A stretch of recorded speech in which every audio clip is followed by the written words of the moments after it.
Chapter 58. Son-in-law, take a look. Did you miss anything? Fong walked in from the outside carrying a large bag, took out the things inside and placed them in front of Li Yi.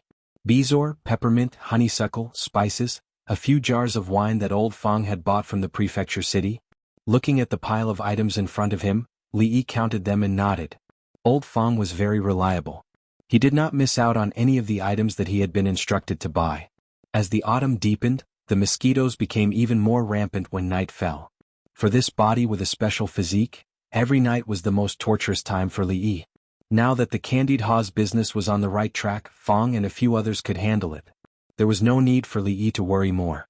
He finally had time to solve the biggest problem that troubled him. Son-in-law, it's not New Year's Day. Why did you buy so much wine? Fong's gaze was fixed on the wine jar on the ground. He involuntarily swallowed a mouthful of saliva and looked at Li Yi. In the past, when the family had no money, there were only a few times a year when they were willing to spend a few coins to buy a bowl of wine at the wine shop in the market at the foot of the mountain to satisfy their cravings. The taste was enough to be remembered for several days.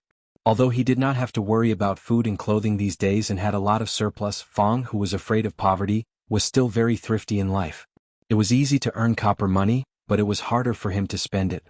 Naturally, it was impossible for him to be extravagant enough to enjoy wine and meat all day long.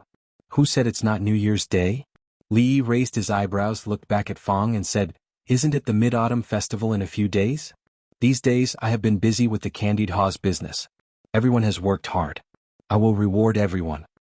When Fong heard this, his eyes suddenly lit up. Is this wine for the Mid-Autumn Festival? No.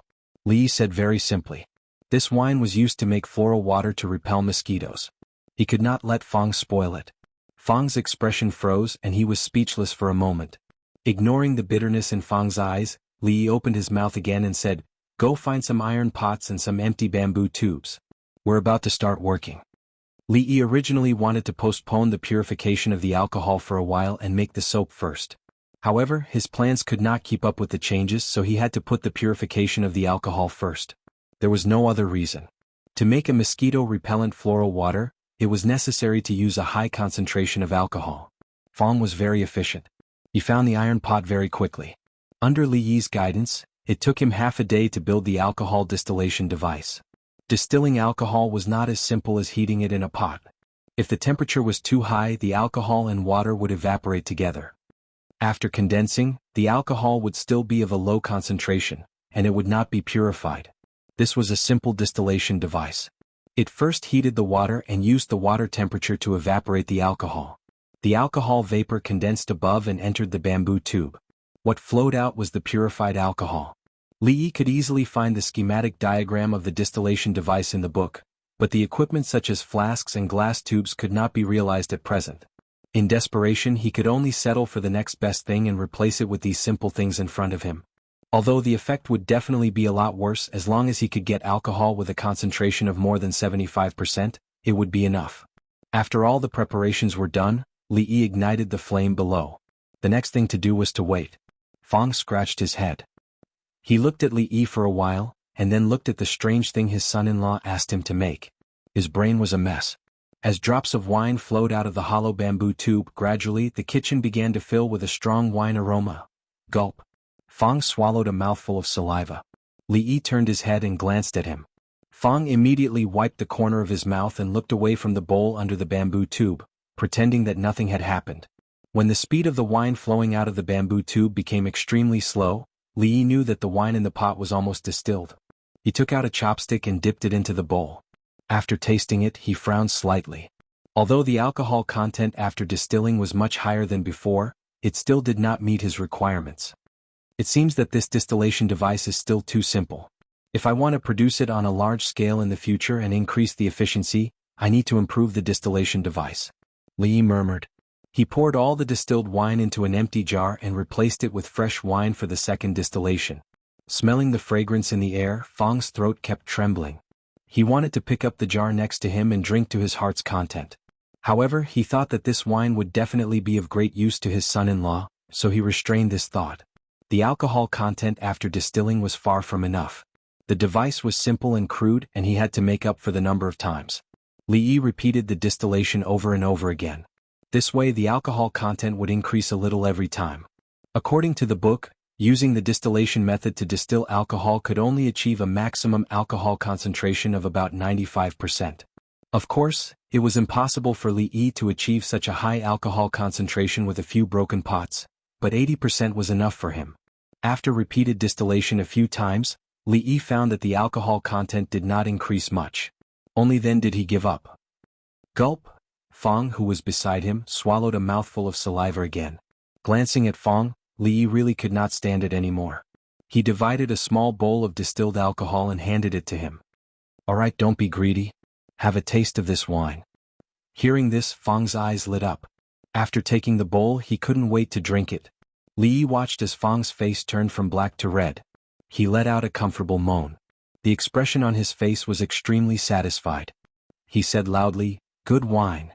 Blah. After saying these two words, Fong's body swayed a few times and fell to the ground, unconscious. Looking at Fong, who was lying on the ground and snoring, Li Yi could not help but feel some contempt in his heart. This guy looked so strong, but it turned out that he was also an embroidered pillow. One gulp and he was not much stronger than himself. Putting the distilled alcohol to the tip of his nose and smelling it, a spicy smell rushed straight into his lungs. In just an instant, Li Yi felt a little dizzy. He quickly moved the wine bowl away. At this time, he realized that the alcohol in front of him was more than 75% alcohol concentration. In the previous world, alcohol with a concentration higher than 60% seemed to be prohibited from being sold in the country. Looking down at Fong, who was lying on the ground, Li could not help but twitch the corner of his mouth. "You're already an adult, but you still can't resist the temptation. You deserve it." Chapter 59. Fong was carried back to his home by Li Yi's men. When he was carried away, he kept muttering, "Good wine." Li Yi clearly noticed that the two men's eyes lit up when they smelled the wine on Fong. At that time, Li Yi mocked Fong a little in his heart, but it didn't take long for him to regret it. He really shouldn't have tricked Fong into drinking the wine.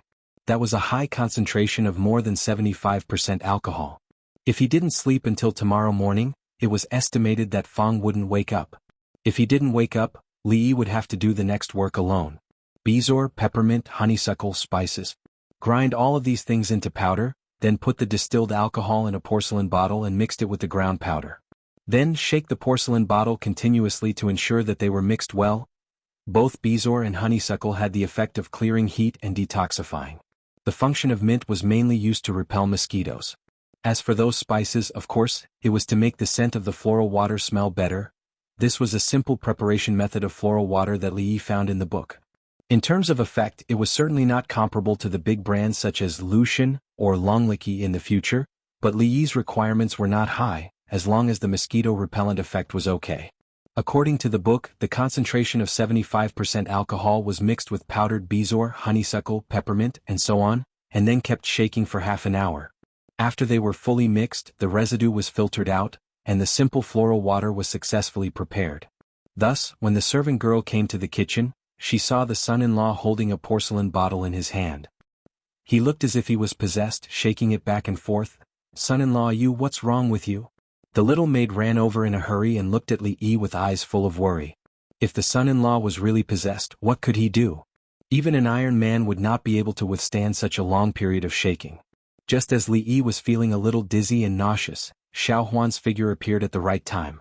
"Xiao Huan, come here quickly and help me shake this bottle." With Xiao Huan's help, he could finally rest for a while. Li Yi looked at the little maid who stood there shaking the porcelain bottle stupidly and did not know what had happened. He thought to himself that when he prepared the floral dew on a large scale in the future, he had to think of a reliable way to ensure that they were fully integrated. It was not a long-term solution to hold the bottle and shake it every time. The two of them took turns, and after about half an hour, Li Yi estimated that it was about time. He pulled out the cork and passed the liquid inside the bottle through a piece of clean gauze to remove the undissolved residue. After the filtration, a translucent liquid was obtained. At the same time, a familiar fragrance began to fill the room. "Young master, what is this? It smells so good." The young maidservant widened her eyes and looked at Li Yi in surprise. "It seems that there are a little too many spices. Next time, reduce the amount by 1/3. Li Yi murmured and put the first successfully prepared floral dew in a new porcelain bottle. The first preparation of floral dew was relatively successful. Although there were inevitably some flaws, as long as he did a few more experiments, He would always be able to find the most suitable formula. Li Yi could not wait to experiment with the efficacy of the floral dew he prepared. Xiao Huan, hurry up and boil water. I want to take a bath later. Yes, young master. The young maidservant looked at the strange thing in the kitchen with some doubts and looked at the back of Li Yi, who left with some joy. Her heart was full of curiosity.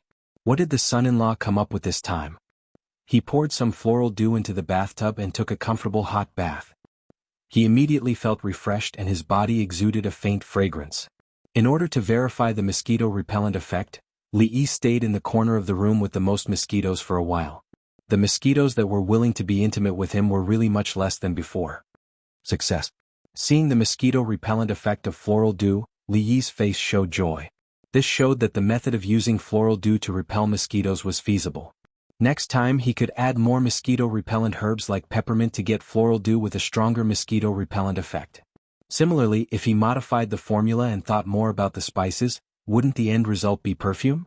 This was simply killing two birds with one stone. However, for the promotion of floral dew and perfume in this world, Li Yi still did not have much confidence in his heart at this time. In the past, he had read many time travel novels. The protagonists invented various modern items in the ancient world with knowledge that was hundreds and thousands of years ahead of the ancients. They were very popular with the ancients. They counted money until their hands cramped. They had beautiful wives and concubines, big houses, groups of servants, and lived a luxurious and extravagant life. However, Li Yi, who had real experience, deeply understood that reality was far more painful than ideals. Some things were very simple to think about, but when it was really realized, all kinds of difficulties would come one after another. What he needed to do now was to improve the alcohol purification device as much as possible.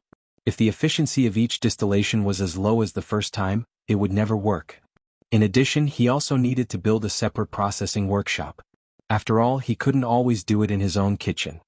Moreover, after the scale of production was expanded, the small space in the kitchen was far from meeting the requirements. Fortunately, Li Yi still needed some time to improve the distillation equipment and improve the formula.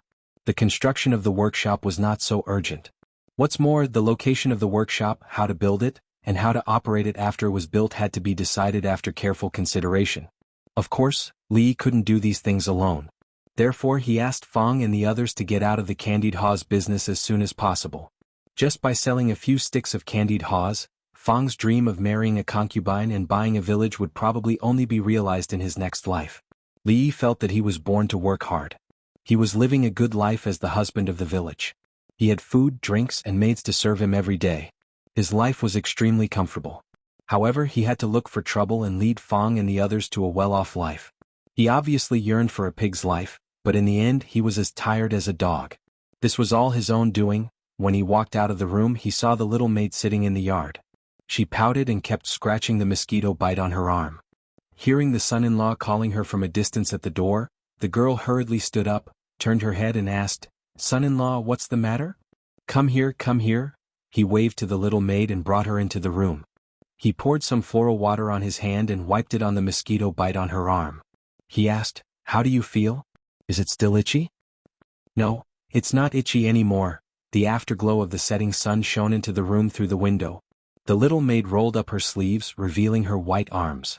She lowered her head and spoke softly. Her pretty face was rosy and beautiful. Chapter 60. At present, this newly developed floral water could not be put on the market immediately. Li Yi walked out of the room thinking about possible improvement plans. When he passed by the kitchen, he suddenly stopped and looked inside with some doubts. Just now, he seemed to have forgotten something. While he was puzzled, the next moment, Li Yi saw a familiar figure coming out of the kitchen. Lu Rui's pretty face was flushed, her eyes were blurred, and she walked unsteadily. Li Yi could smell a strong smell of alcohol from a distance. His face changed slightly and he quickly rushed into the kitchen. When he saw the empty porcelain bottle on the table, a few black lines suddenly appeared on his face. Looking back at Lu Rui's appearance, he knew without guessing that she must have drunk all the wine just now. I don't know what her alcohol tolerance is. Even Fang got drunk in one gulp of that kind of alcohol, but she can still stand well. When Li Yi thought so in his heart, he looked up and saw that the figure swayed a few times, and then fell head first.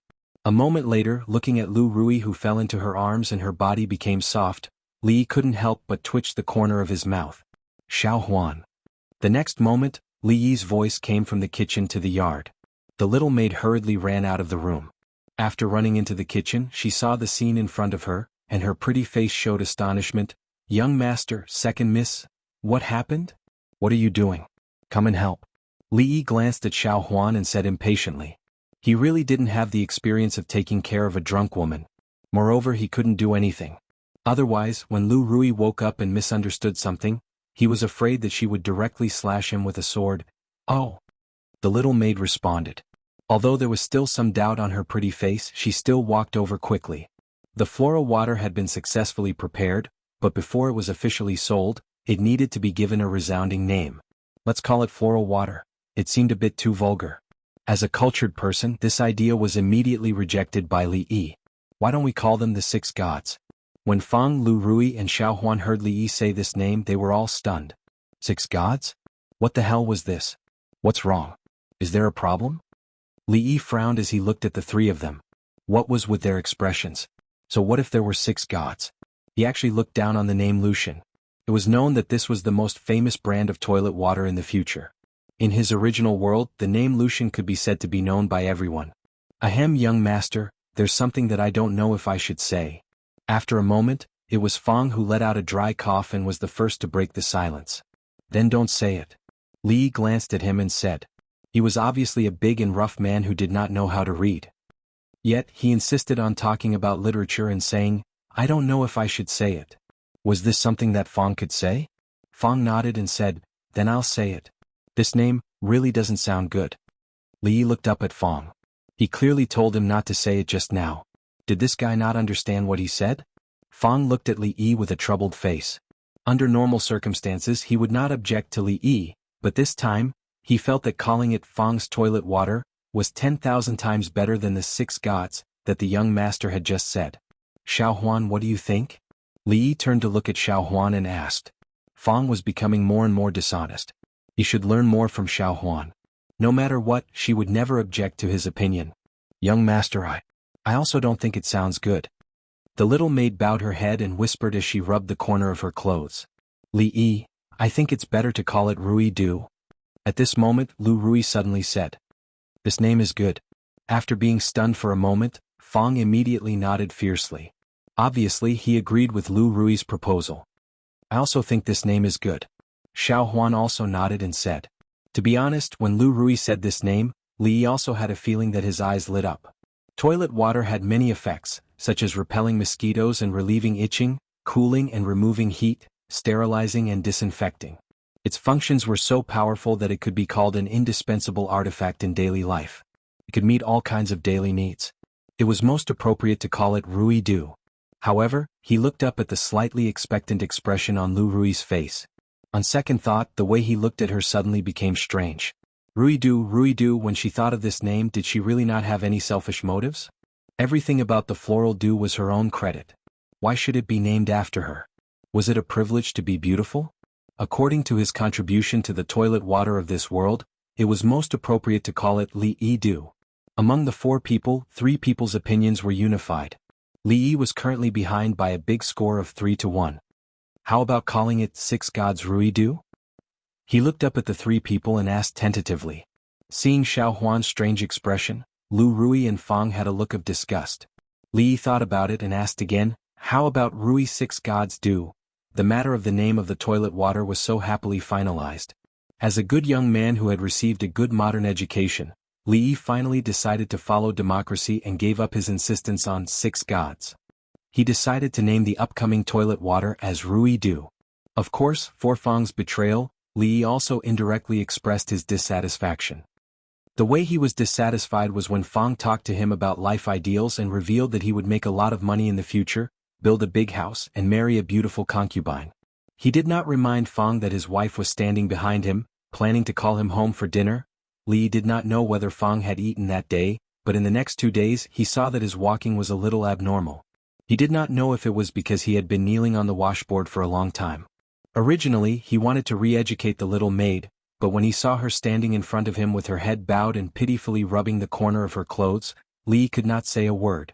In the next few days, Li Yi once again gave the naughty children a long vacation. Almost all his energy was put on the improvement of the distillation device and the improvement of the toilet water formula. After consulting a large number of materials and documents in the library, there was obvious progress in both the distillation efficiency and the improvement of the formula. As the autumn grew, it was already the middle of August. It was getting closer to the first Mid-Autumn Festival that Li Yi would spend in this world. Chapter 61. In this world, the Mid-Autumn Festival was still one of the most important festivals on the 15th of August every year. The Mid-Autumn Festival, which implied reunion, was a relatively sensitive day for Li Yi. It was easy to evoke some dusty memories in the bottom of his heart. But now he had learned to hide those emotions in the bottom of his heart, and it would not be easily seen by others. Tomorrow was the Mid-Autumn Festival that Xiao Huan had been looking forward to for a long time. For a simple-minded girl, every festival would be looked forward to a long time ago. After Li Yi taught her to count, the little servant girl would count the days with her fingers. Today, Fang and the others did not go to the street to sell candied haws. It was a festive festival and they had to take a holiday to relax. In the past, when the family conditions were poor, every festival, they would eat a porridge with a handful of rice grains, and it was considered a festival. Now, there was a lot of money coming in every day. Even if they ate rice and meat every day, there was no psychological pressure. The economic base determined the superstructure. When the family situation was better, the pursuit was naturally higher. When Fang and the others returned from outside yesterday, they had already bought wine and meat and other things, preparing for the Mid-Autumn Festival celebration. Li Yi looked at the things they sent yesterday and actually saw mooncakes. It was called mooncakes, but in fact it was dough with fillings. After picking one up and tasting it, Li Yi suddenly missed the taste of the 5-kernel mooncakes in the future. Walking on the wide street of Qing and Prefecture with Xiao Huan, the little servant girl blinked her big eyes curiously and looked around. She felt that everything she saw was so strange, but Li Yi's heart was thinking about other things.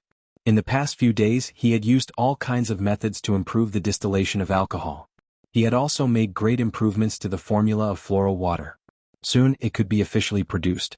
Floral water was different from candied haws. Li Yi's initial positioning for it was to go the high-end route. After all, the cost of distilling alcohol was not small. A few jars of wine could make a small bottle of floral water. If the price was set low, Li Yi would lose a lot of money without selling a few bottles. This brought about a new problem. Since it was decided that the floral dew would appear as a high-class image from the beginning, it naturally couldn't be like selling candied haws. Li Yi imagined that Fang was holding 2 bottles of floral dew in his hands and selling them on the street. He randomly grabbed a passerby and said mysteriously, "Brother, do you need Rui dew?" This situation, no matter how he thought about it, felt like he was selling porn or Indian divine oil. Obviously, the roadside stalls were far from meeting the requirements of pretentiousness. If they wanted to do the floral water business for a long time, they might have to add liquor, perfume, and soap in the future. It was essential to have their own shop in the prefecture. However, the difficulty of renting a shop in the bustling area of Qing and prefectural city was no less than opening a shop in the commercial streets of a first-tier city in the future. Just 1 year's rent was an astronomical price for some people. Li Yi specifically inquired about it. Even if the shop was not in the most prosperous area of the prefecture, the annual rent would be 70 or 80 taels of silver. If the shop was slightly renovated, it would cost at least 100 taels of silver. This was a very embarrassing thing for Li Yi at present. His entire net worth was only 100 taels of silver. If he rented the shop, there would be no money to buy liquor and the materials needed to make the floral dew. But if he didn't rent without the shop, how could he sell the floral dew? Fang and the others naturally wouldn't consider these problems. If Li Yi didn't say it, he was afraid that he would sell the floral dew like candied haws. Anyway, in his eyes, these 2 things were treasures that could make money. There was no big difference. The matter of money couldn't be rushed at the moment. He would find a way to solve it after he went back. Xiao Huan held the 2 pieces of cloth that her son-in-law bought for her to make new clothes. Her eyes were curved into crescent moons, and her little face was full of joy. In the past, there was no spare money in the family to buy cloth. Most of the clothes that Xiao Huan wore were worn by Lu Rui. Lu Rui's figure was extremely tall. Xiao Huan couldn't wear her clothes at all. Lu Rui was taller than Xiao Huan, but the difference was not too big. Xiao Huan could wear her clothes with a little modification. In addition to those rich families, most ordinary families were like this. They took turns to wear the same clothes. Li Yi also saw that the clothes that Xiao Huan wore were all patched, so he specially brought her out today. At this time there were still no ready-made clothes shops. If you wanted to make clothes, you either bought a few pieces of cloth and went back to make it yourself or find a special tailor to make it. Of course, the price of the latter would be a little higher. Generally, poor families would choose the first way to make clothes. After learning about these things, Li was slightly tempted. If he opened a ready-made clothes shop here, would he make a lot of money? Of course, at the moment he could only think about it. He still had a lot of things to do. He didn't have the energy to take care of more things. When it was almost noon, Xiao Huan randomly found a roadside stall to eat something. Not to mention, although the roadside food did not look that fancy, the taste was actually not bad and the price was also very cheap. The present was not like the future, where one did not have to worry about gutter oil when eating at roadside stalls. Li did not know if it was because of their good looks, but he realized that the stall owner actually gave him and Xiao Huan more noodles than the customers around them. This made him feel a little gratified. After all, him in the past had never thought that one day he could actually use his good looks to take advantage of others. After eating, they strolled on the streets for a while and bought some things. Because it was approaching the Mid-Autumn Festival, there were more people on the streets than usual. It had to be said that the quality of the beauties in ancient times was really not bad. In this era where double eyelids could not be drawn, all the beauties were pure natural. They wore light makeup. Along the way, Li saw many of them. If it was in the future, they would not need to change their clothes to be able to hold up a period drama. Of course, his little servant girl could also be considered a little beauty. Although she was a little young and had a little baby fat on her face, but after a few years she would definitely grow into a beauty. Towards the resistance of beauties, the current Li was much stronger than in his previous life. The three beauties in his family swayed in front of him all day, which directly caused Li's resistance towards beauties to increase greatly. Even if he met a beautiful woman on the street, he would only glance at her with an appreciative gaze, and then turn to look at other beauties. When he passed by a certain part of the street, he saw a group of people gathered there, making a lot of noise. Li did not have the mood to watch the show, but Xiao Huan looked curiously in that direction. But when she saw Li walking straight past, she hurriedly retracted her gaze and quickly followed him. He actually took out 100 taels of silver. This is a little too generous. Chapter 62. Li suddenly stopped in his tracks. The young maidservant was just about to catch up to him and was caught off guard when she bumped into him. She rubbed her chest in pain. When she raised her head, she found that the son-in-law had turned his head and was looking in the direction of the crowd. 100 taels? Li muttered this number. If he had heard correctly, the two people talking on the outskirts of the crowd had just said these three words. For the current Li, anything related to money was a sensitive word. Even if they were separated by a distance of several zhang, it would not escape his ears. He, who had originally not planned on watching the show, immediately walked over to the crowd with quick steps. Dare I ask, brothers, what is happening here and why is everyone gathered here? Li first bowed to the two people who had just spoken and then asked with a smile. The two people were chatting happily and were naturally displeased to be interrupted. But when they turned their heads and saw that the person standing in front of them was also a scholar, the displeasure on their faces immediately disappeared. One of them smiled and replied, "Brother, you may not know, but today a few of the poetry clubs in Qing'an Prefecture are competing in poetry in Drunken Fragrance Tower. The winner can participate in the Mid-Autumn Poetry Meet tomorrow. I'm afraid that not long after, there will be excellent work circulating." Li's clothing, no matter how you looked at it, looked like a scholar. Perhaps it was because of this that the two men dressed in Confucian robes were very friendly towards him. Li had no interest in poetry clubs or poetry meets. This friend had talked for a long time but still had not gotten to the main point. Li decided to give him a reminder. A smile appeared on his face and he pretended to ask carelessly, "Brothers, the 100 taels of silver you just mentioned? Oh, that 100 taels of silver is the prize for this competition. At the end, it will be given to the winner of the poetry meet." The other person paused for a moment and then explained. For scholars like them, the main point should be this poetry competition. Money was a worldly possession. The 100 taels of silver was not the main point of their attention. A scholar should treat money as dirt. However, as a fake scholar, this was the focus of Li's attention. It was 100 taels of silver. If he won, he could take it away with him. In this way, wouldn't he be able to pay the rent for the shop? These 100 taels of silver were obviously tailor-made for him. "Thank you, brothers." Li smiled and cupped his hands at the two of them. He then looked at the servant girl standing behind him and said, "Xiao Huan, let's go in." Xiao Huan nodded, followed behind Li, with a look that said wherever the son-in-law was, she would be there. "Brother, please wait." Li had just taken 2 steps when a voice suddenly came from behind him. He turned around and looked suspiciously at the young scholar. Is there anything else, brother? Do you have an invitation? Invitation? Li Yi's expression froze. What invitation? The young scholar explained, the Drunken Fragrance restaurant has been booked today. Only those with an invitation can enter. That is why we were refused entry. So we can't go in? Li Yi said with a face of disappointment. He seemed to see the 100 taels of silver in his hands fly out of his arms. That is not entirely the case. The scholar pointed to the front and said, you can go in without an invitation. However, you need to guess the riddles correctly. Li Yi felt a little depressed as he watched this man speak so slowly.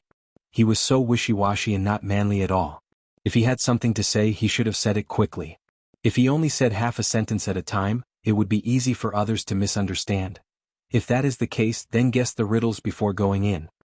Guessing riddles was something that Li Yi had played since he was young. He had much more experience than these ancient people and did not need to cheat at all. The two men looked at each other and said with a wry smile, these riddles are problems that were not solved during last year's Lantern Festival. If they were so easy to solve, we wouldn't be waiting outside the door. Whether we can guess it or not, we will know once we try. Li Yi smiled and held Xiao Huan's hand as they walked to the front. At the front of the crowd, people were surrounding a few red lanterns and arguing endlessly. At the bottom of the lanterns were white strips of cloth with riddles written on them. A white snake crosses the river, a red sun above its head. Li Yi looked at the strips of cloth at the bottom of the lanterns. His expression did not change, but he was cursing in his heart. What kind of stupid riddles was this? There were no hints and it did not say whether it was a word puzzle or a guess. How could people guess it? Wasn't this deliberately making things difficult for people? At the side, some people guessed that the answer was boat, while others guessed Dan. However, the manservant standing at the side did not respond. Obviously they did not guess the correct answer. Li Yi originally wanted to rely on his intelligence to guess riddles, but now he could not count on it. Cheating was the right way to go. With a thought, a thick book of ancient and modern lantern riddles appeared in his mind. Li Yi did not believe that this book, which was as thick as an encyclopedia, would not have this stupid lantern riddle. Searching according to the first word, white, snake. A white snake crosses the river, a red sun above its head. Found it? In just 10 seconds a smile appeared on Li Yi's face. He waved to the manservant and waited for him to come over. He smiled and said, a white snake crosses the river, a red sun above its head. The answer to this riddle is oil lamp. The surrounding crowd was stunned at first and then immediately burst into an uproar. What oil lamp? Even if it is a blind guess, it should be an accurate one. Exactly what does the white snake, red sun and oil lamp have to do with each other? If you have guessed it, get out of the way. Don't block the way. A few people were not polite with their words. They had racked their brains for so long and still could not guess it correctly. Why was a newcomer joining in the fun? Young master is very talented. The answer to this riddle is the oil lamp. The manservant was stunned for a moment. Then, a surprised expression appeared on his face as he immediately bowed and said, what? He actually guessed it correctly. Why is it an oil lamp? I know. The wick is the white snake and the flame, isn't it the red sun? This riddle was actually very common. However, because there were no hints, the range of guesses was too wide. If one did not have a flash of inspiration, it would be very difficult to think of the oil lamp. When Li Yi said the answer to the riddle, people quickly figured it out. It turned out that the answer was actually so simple. Many people immediately beat their chests and stamped their feet. While sighing at this scholar's good luck, they were also very regretful that they did not think of this earlier. The two scholars who were chatting with Li Yi looked at this scene with their mouths agape. It was hard to imagine that he actually guessed it correctly. Can I go in now? Li Yi looked at the manservant and asked. Young master, please. The manservant hurriedly extended his hand and made an inviting gesture. Li Yi waved to the young girl behind him and said, Xiao Huan, let's go in. The young servant immediately nodded. The young master was really amazing. He even guessed the riddle that so many people could not. Xiao Huan saw the oil lamp every night and did not think of it.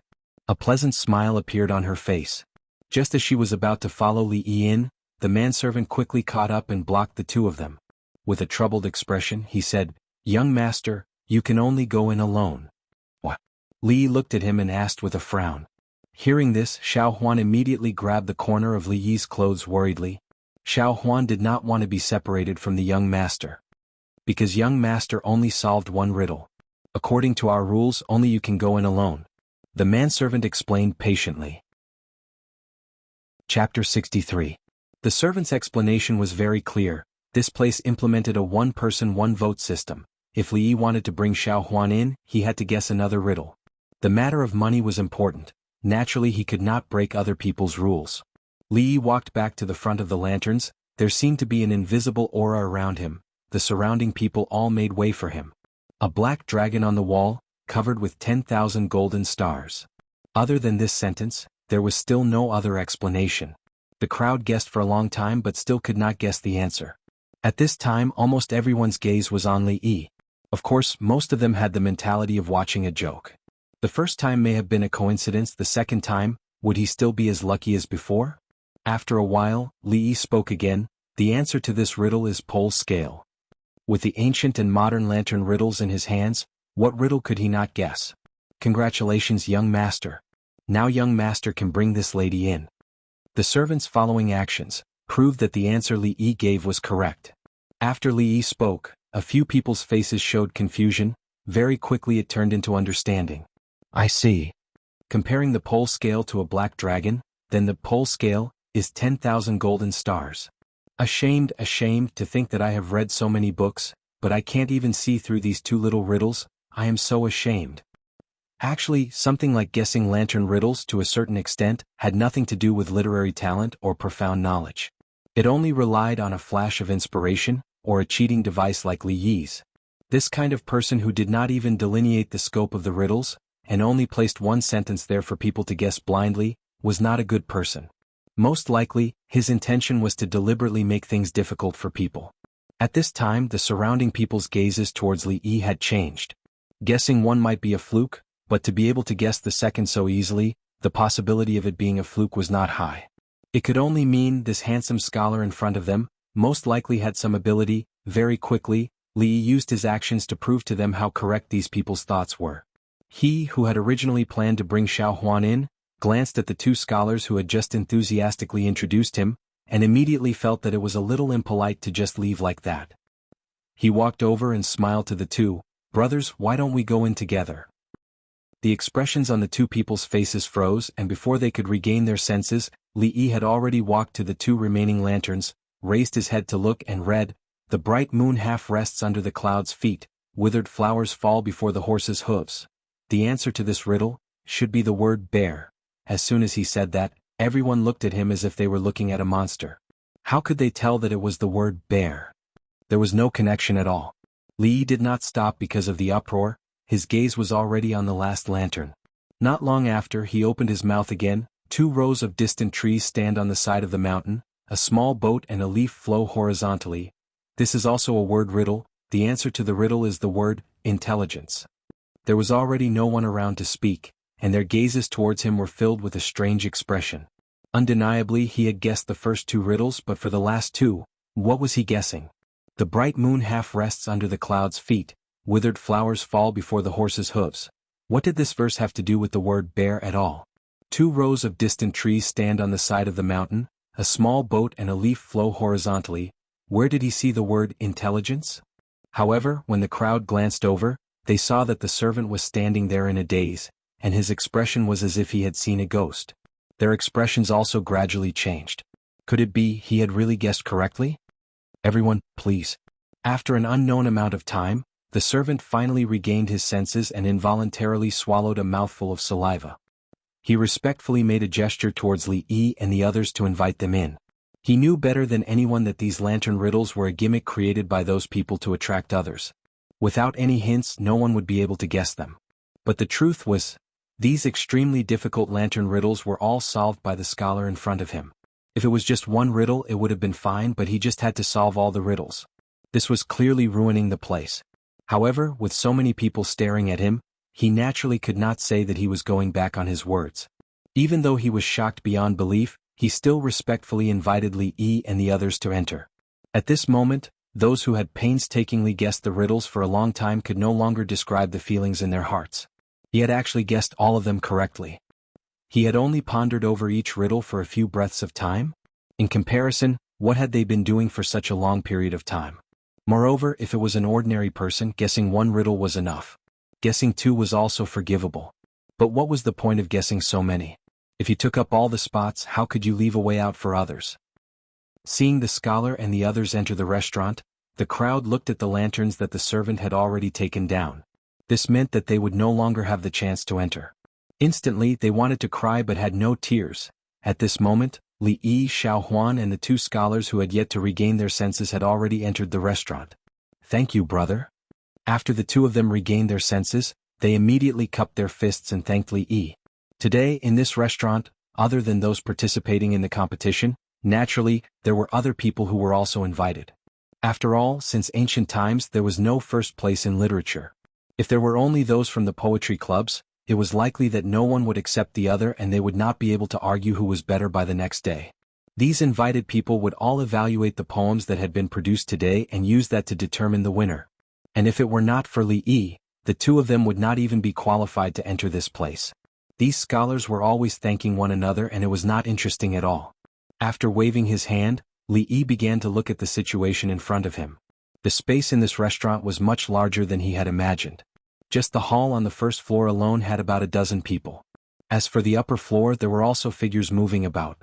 Even with so many people accommodating so many people, it still seemed very spacious. On the table at the side, there were some vegetables, fruits, pastries and other snacks. They looked quite exquisite and could be used as dessert after the meal. Just when Li Yi was about to taste a piece of fruit and vegetable, a few steps away, an extremely beautiful woman spread out a square handkerchief in her hand and distributed the exquisite pastries to the women beside her.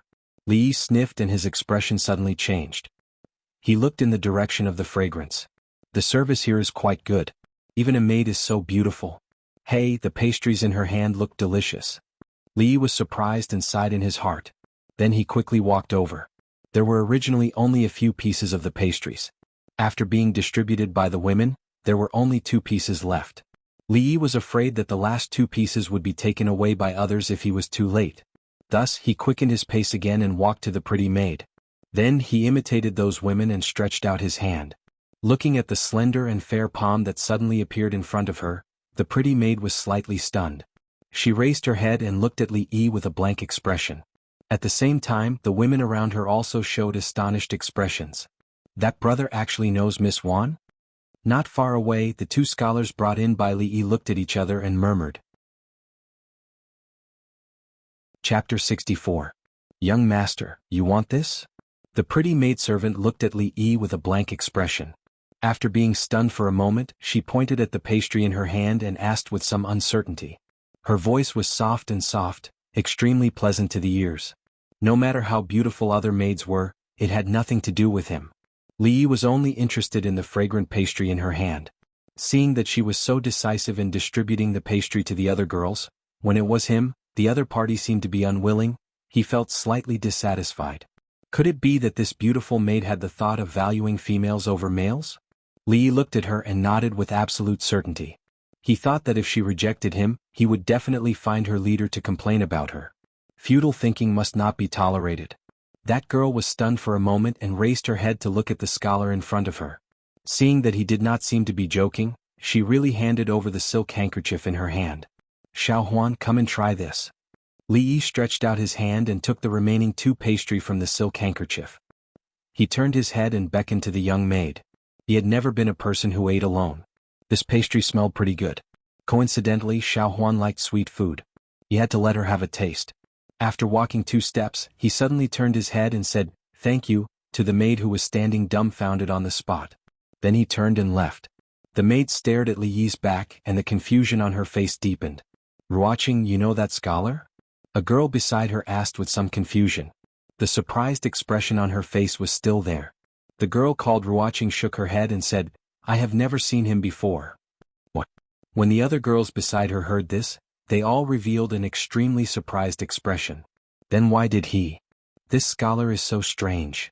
Yes, I have never seen such a person. Even if Ruoqing tried very hard to recall, she did not have any impression of that scholar. After a moment she finally confirmed that she did not know him before. But if they didn't know each other, then his action of asking for the osmanthus cake just now was a little hard to see through. The etiquette between men and women had been developed very well in this era. Even men who were familiar with her would stand at attention and bow to her when they saw her. As for reaching out to ask for the osmanthus cake, it was impossible for them to do such a thing. Therefore, when that unfamiliar scholar reached out to her, Wan Ruoqing felt somewhat at a loss and didn't know what to do. Even now, she still couldn't figure out why she had reached out her hand just now. Ruoqing, I remember that Zuemo told us to leave 2 pieces for her. She likes the osmanthus cake you make the most. After a while, a woman beside the pretty woman came back to her senses and seemed to have thought of something. She turned to look at her and said with a strange expression, "Ah." When the beautiful woman named Wan Ruoqing heard this, she couldn't help but let out a soft cry, and a remorseful expression appeared on her pretty face. At this time, everyone's eyes couldn't help but look at the scholar who was talking and laughing with the pretty girl not far away, and the expression on their faces was extremely strange. Li Yi still didn't know that in the eyes of these strange women, he had completely lost his gentlemanly demeanor. Perhaps he would be labeled as shameless. The taste of the nameless cake just now made his eyes light up. He thought in his heart that he would ask the maidservant where she bought the cake later. When he was planning this in his heart, he suddenly felt something. Looking back, he found that the beautiful maidservant and the women around her were looking at him with strange eyes. Seeing this, Li Yi couldn't help but be slightly stunned, and was a little surprised in his heart. Although the cake was indeed delicious, they didn't have to be so distressed, right? He shook his head and stopped thinking about these things. He turned to look at Xiao Huan and asked with a smile, "How is it? Is the cake delicious?" The young maidservant's eyes had already turned into crescent moons. To her, the happiest thing was to have such a cake to eat every day. So this brother is actually acquainted with Lady Wan and the talented women of the Yuning society. My apologies, my apologies. At this time, the 2 scholars who had just come in with Li Yi walked over and looked at Li Yi with envy. Who is Lady Wan? Hearing this, Li Yi was first stunned, then he asked with some confusion. He had never even heard of Lady Wan from the Yuning society. Brother, don't joke around. The 2 looked at Li Yi and spoke with strange expressions.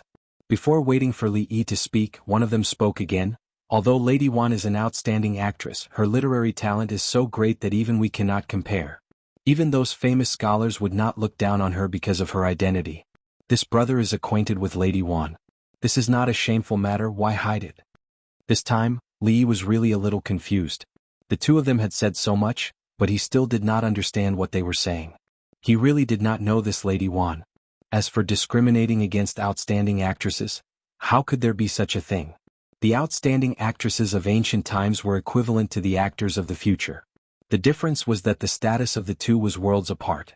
The latter often enjoyed the treatment of the moon surrounded by the stars, while the former had a lower status. They belonged to the untouchables outside of the scholars, farmers, and merchants. In the eyes of the ancients, their status was even lower than dog shit. There was an old saying, prostitutes are heartless and entertainers are unjust. The entertainers in this saying referred to outstanding actresses. This showed how much the ancients looked down on this profession. But what did this have to do with him? He was a well-educated youth of the new era.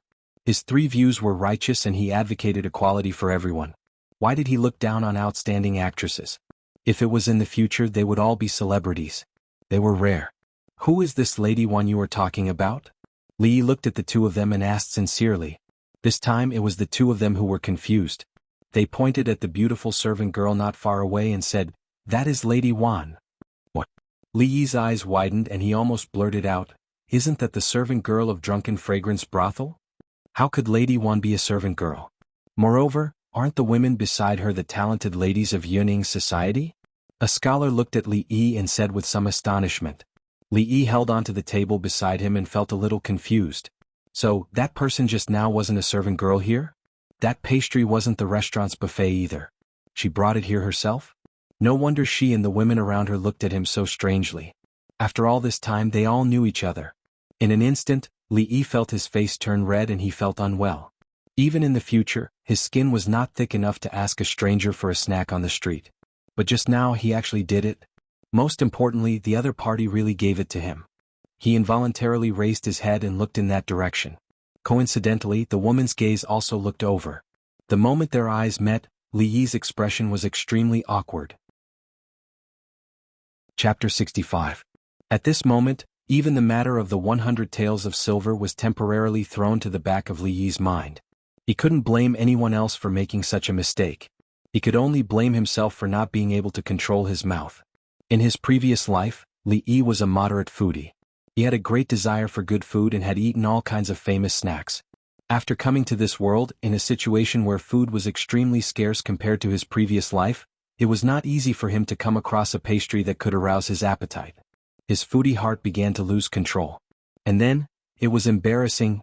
Encountering such an embarrassing situation, Li Yi's gaze was already too embarrassed to look over there. As for the women, after experiencing this small episode, they finally put away their curiosity about Li Yi. They gathered in the small space that belonged to them and began to talk in low voices. After all, today's small poetry competition was what they needed to focus on. Because today's victory or defeat directly affected whether or not they had the right to participate in tomorrow's mid-autumn poetry competition.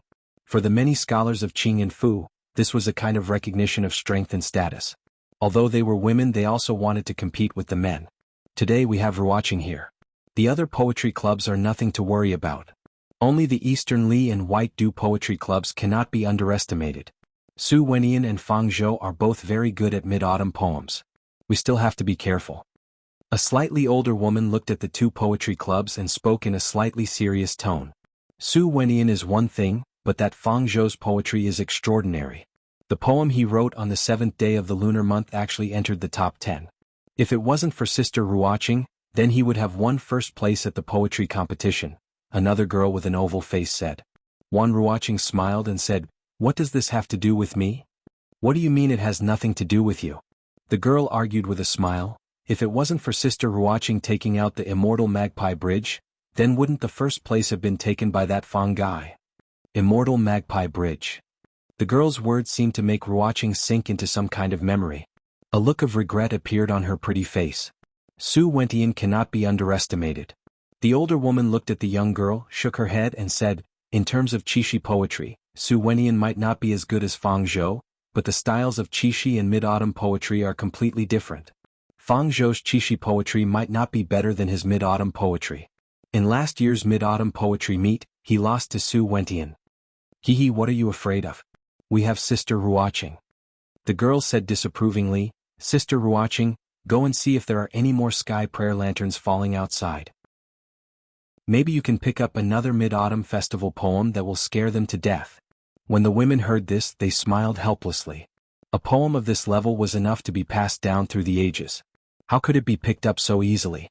At this moment, as if remembering something, the young lady suddenly said, "Do you guys think that the scholar who composed the immortal Magpie Bridge will also participate in the poetry meet tomorrow?" As soon as the girl said this, Ruoqing's eyes suddenly lit up. "I'm afraid not."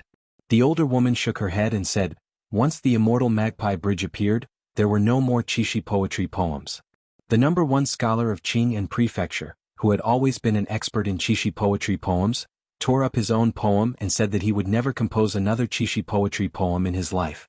After that night, countless people searched for the scholar named Li Yi, but no one saw him. Could it be that the poem was really composed by an immortal from heaven? The girl's eyes flashed with an inexplicable light as she murmured, "Silly girl, you only know how to think. How can there be an immortal in this world?" A woman beside her lightly knocked on her head and said unhappily. The older woman seemed to think of something and suddenly turned to look at Ruoqing and asked, "Right, didn't Ruoqing have news of that scholar named Li Yi? What happened after that?" Wan Ruoqing shook her head and said, "Drunken Mo and I went to ask the scholar who painted for her. The scholar said that the painting wasn't made by him and that he only met that person once." The older woman nodded and said, "I've seen that painting before.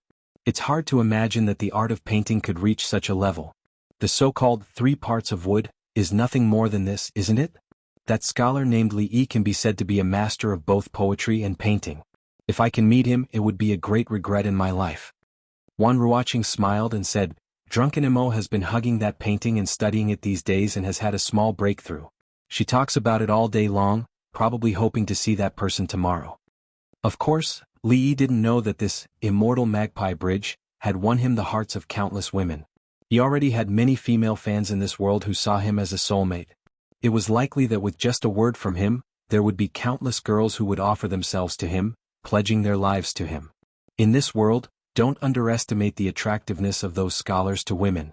Those famous scholars were almost equivalent to the Korean oppas in the hearts of the diehard young girls in the future. And Li Yi was the most popular type. His influence was evident. Of course, Li Yi still didn't know about these things. because of the blunder just now, his mood wasn't too good.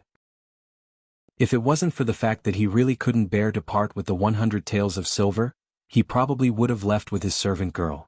He had never done such an embarrassing thing in his 2 lives. So embarrassing. The servant girl on the side saw that Li Yi wasn't in a good mood and said softly, "Young master, how about we go home?" "Wait a little longer." Li Yi shook his head and said. He had already lost face and urgently needed 100 taels of silver to comfort himself. So even if he would be embarrassed when he saw those girls, Li Yi still didn't plan to leave this place. What stupid poetry gathering, why hasn't it started yet? Li Yi thought gloomily and stood up to find someone to ask. When he walked to the door, 2 figures walked in from outside.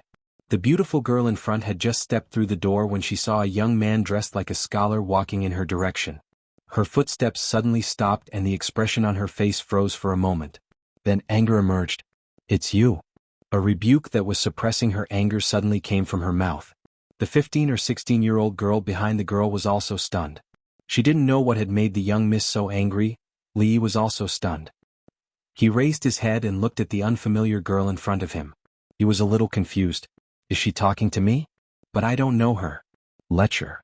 The woman pointed a slender, jade-like finger at him. Her pretty face was filled with anger. Li Yi was really a little confused. "What lecture? Do we know each other?" The meaning of lecture seems to be the hoodlums and perverts of the future. Scolding someone the first time they met. Is this girl crazy? Chapter 66.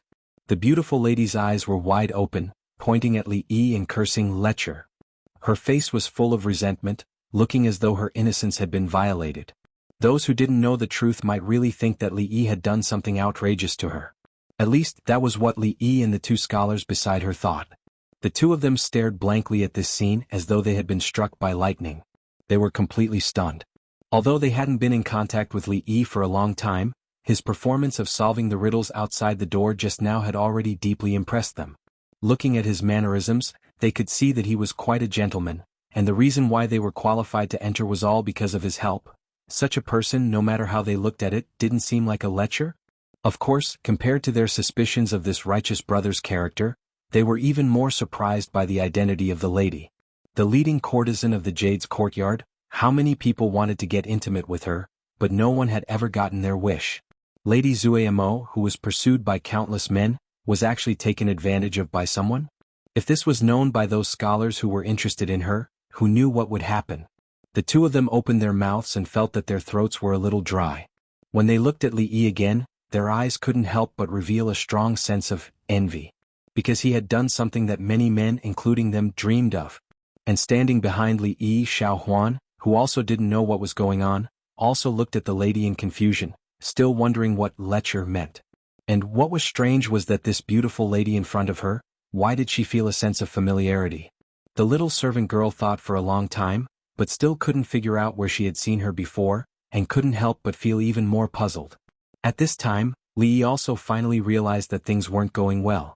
A normal woman definitely wouldn't point at a stranger's nose and scold lecture. Looking at this lady's appearance, it didn't seem like she was mentally unstable. What made him feel even more guilty was that this lady in front of him actually gave him a vague sense of familiarity. This beautiful face, he seemed to have seen it somewhere before. However, he had only been in this world for a short period of time. He had spent most of his time in the village and had almost no contact with the people outside, let alone the women outside. Of course, the middle-aged woman who had haggled with him for an hour didn't count. However, this feeling was real. Suddenly, a light flashed in Li Yi's mind, and he suddenly thought of a possibility. Could it be that she knew the previous owner of this body? Looking at the woman's resentful expression, she looked very much like a resentful girl who had been abandoned. Could it be that the previous owner of this body slept with the girl and didn't pay? The more Li Yi thought about it, the more likely it was. He couldn't help but curse that bastard in his heart. He felt good about leaving such a mess to him. Now that the girl had bumped into him, what should he do? Li Yi was just an innocent virgin who had no experience in relationships in his 2 lifetimes. He really didn't know how to deal with this kind of thing. And at this time, the abnormality here had attracted the attention of many people in the hall. Isn't that Miss Zuemo? She actually came today. Miss Zuemo has always been on good terms with the Union Poetry Club. It's not strange for her to appear here. But who is that scholar? He seems to be acquainted with Miss Zuemo. I saw him and Miss Wan talking for a while just now. He must be a scholar with some fame, but why does he look so unfamiliar? Because of the distance, the crowd didn't know what exactly happened here, but they were quite curious about the identity of the strange scholar. After all, Miss Zuemo had always been arrogant and rarely saw her interact with men. But looking at the current situation, she seemed to have a close relationship with the strange scholar. Zuemo, what's wrong? A gentle voice came from behind. Li Yi saw the beautiful woman called Miss Wan, and a few people from the Yunying Poetry Club hurrying over, standing next to the woman who called him a lecher. When the women from the Yunying Poetry Club saw Miss Zuemo's expression, they looked at Li Yi suspiciously, and their eyes gradually became unfriendly. Miss Zuemo? Only then did Li Yi know the woman's name. It sounded a little familiar. After thinking for a while, he finally remembered that the last time the little prince took him to the Jade Courtyard to listen to music, the woman who sang Immortal on the Magpie Bridge seemed to be called Zuemo or something. At that time, the little prince Li Xian praised the woman as rare in the world, but because she was wearing a veil, Li didn't see her face clearly. Moreover, at that time, his mind was filled with the excitement of hearing Immortal on the Magpie Bridge in this world. How could he have the time to see what she looked like? He thought that there were people in this world who had the same experience as him, but it turned out to be an empty joy. At that time, under the disappointment, he naturally wasn't in the mood to listen to music, and then left in disappointment. Now that he thought about it, he forgot to apologize to Miss Zuemo. When he rushed up excitedly, he seemed to have grabbed her hand and scared her. No wonder she would think of him as a lecher. After the woman called out her name, Li Yi immediately understood the ins and outs of the matter. At this time his heart was relieved. Lecher was a lecher as long as he didn't sleep with the girl and didn't pay. Xiaohuan, let's go. He stretched out his hand and waved it in front of the little servant girl who didn't know what was going on, and took her hand and walked away. This matter was just a misunderstanding and it was his fault. When the two of them met again, Li could just apologize and let bygones be bygones. However, since this woman was so aggressive, he naturally would not ask for a rebuff. Whether it was Miss Zuemo or the top courtesan in the Jade Courtyard, what did it have to do with him? Anyway, the lives of the two people were destined not to have too much intersection. In this life, Li only wanted to carry on the lucrative career of being the husband of the stronghold to the end. He wanted to guard the Willow Leaf Village and strive to earn enough money before the age of 20, then he could retire and start to enjoy his old age. If the days in the stronghold were boring, he could also go down the mountain to relax with Lu Rui and Xiao Huan behind his back. For example, he could go to the Jade Courtyard to listen to songs and so on. Of course, he would only ask for other people, not this Miss Zuemo's business. The title of the top courtesan did not work on him. Chapter 67. You. Seeing the scholar holding the servant girl's hand and leaving with an indifferent expression, the anger on Zheng Zumo's pretty face became even stronger. However, seeing that many people had already noticed them, she still had some scruples in her heart. She snorted coldly and didn't chase after them. That night on the stage, this scholar rushed up and grabbed her hand as if he had gone crazy. She was really scared and subconsciously thought of him as a lecher. However, after thinking about it carefully, she felt that he didn't seem to want to take advantage of her. However, thinking about how he left without even saying a word of apology, she naturally felt a bit angry. For the past few days, he had been thinking about this matter and always felt uncomfortable. When he saw that scholar who didn't understand etiquette again, all the accumulated anger was vented out. She originally thought that if he seriously explained and sincerely apologized, this matter could be resolved. However, who would have thought that he would ignore her like this, let alone have the slightest intention of apologizing? I'm so angry. She caressed her chest a few times and only then did she feel a little better. Drunken ink, what happened? Seeing her like this, the women all looked at each other. For some reason, Wan Ruoqing took a step forward and looked at her. We'll talk about this later. Sister Ruoqing, where's the osmanthus cake I asked you to bring for me? Zheng Zumo shook her head and suppressed the anger in her heart. She wanted to use a happy matter to divert attention. When she was unhappy, she would eat. This had always been her habit. This? Wan Ruoqing's expression froze and an awkward expression appeared on her pretty face. Seeing her expression, Zheng Zumo said with a bitter expression, You can't have forgotten, right? Ahem, Zumo, you should tell us what happened just now, the older woman said with a dry cough. It's just a lecher. What's there to say? Zheng Zumo glared fiercely at Li Yi's departing figure again. She gritted her teeth and deliberately emphasized the word, lecher. Young master, what is a lecher? On the other side, the servant girl scratched her head curiously and looked up at Li Yi. Just now that beautiful big sister said that the son-in-law was a lecher, and seemed to be very angry, but what was a lecher? Until now Xiao Huan had not figured it out. You're just a little girl. Don't ask. Li Yi rubbed her head and said, Little girl, a home? A puzzled expression appeared on the little servant girl's face again, but this time she roughly understood Li Yi's meaning. She lowered her head and rubbed the corner of her clothes, murmuring softly, Xiao Huan is already 15 years old, not young anymore. Son-in-law? She raised her head and was about to ask something when Li Yi picked up a piece of pastry from the table and stuffed it into her mouth. Try this. She made a few muffled sounds, but the servant girl knew that the son-in-law didn't seem to be willing to answer the question just now. After swallowing the pastry, she didn't speak anymore. What exactly did the lecher mean? Once he returned to the stronghold, he would ask his mistress and find out. That's right, that beautiful big sister just now, she seemed to have seen her somewhere before.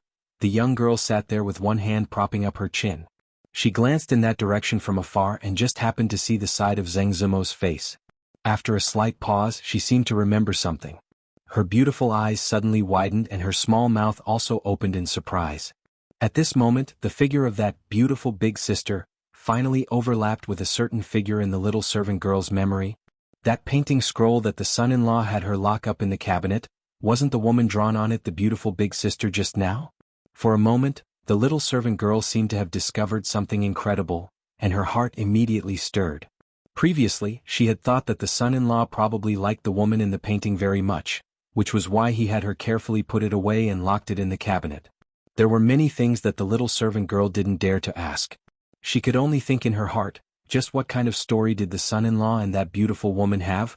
But every time she thought of this, there would be a sour feeling in her heart. Fortunately, apart from that hidden painting, the son-in-law was no different from before. After a long time, her heart gradually relaxed. And after seeing the woman in the painting today, the young girl's heart finally began to panic. Although she didn't understand what that beautiful big sister said, she and the son-in-law did indeed know each other. She was so angry. Was it because the young miss had snatched the son-in-law away? The little servant girl didn't want to think in the worst direction, but because of her worry, she couldn't help but guess. What if the son-in-law abandoned Xiao Huan and left with that beautiful big sister? If the son-in-law left, the young miss and second miss would definitely be very sad, but the one who would be the most sad would still be Xiao Huan. If the son-in-law was willing to bring Xiao Huan along. If that was the case, then Xiao Huan would definitely be overjoyed. No, Xiao Huan couldn't leave. If Xiao Huan also left, there would only be the two young misses left at home, and they would be even more sad. It would be best if the son-in-law didn't leave, and everyone could still be together like before. This was the best ending that the little servant girl could think of. No one knew when the poetry meet had officially begun. It should have been long prepared, and not long after, someone had already made a few poems.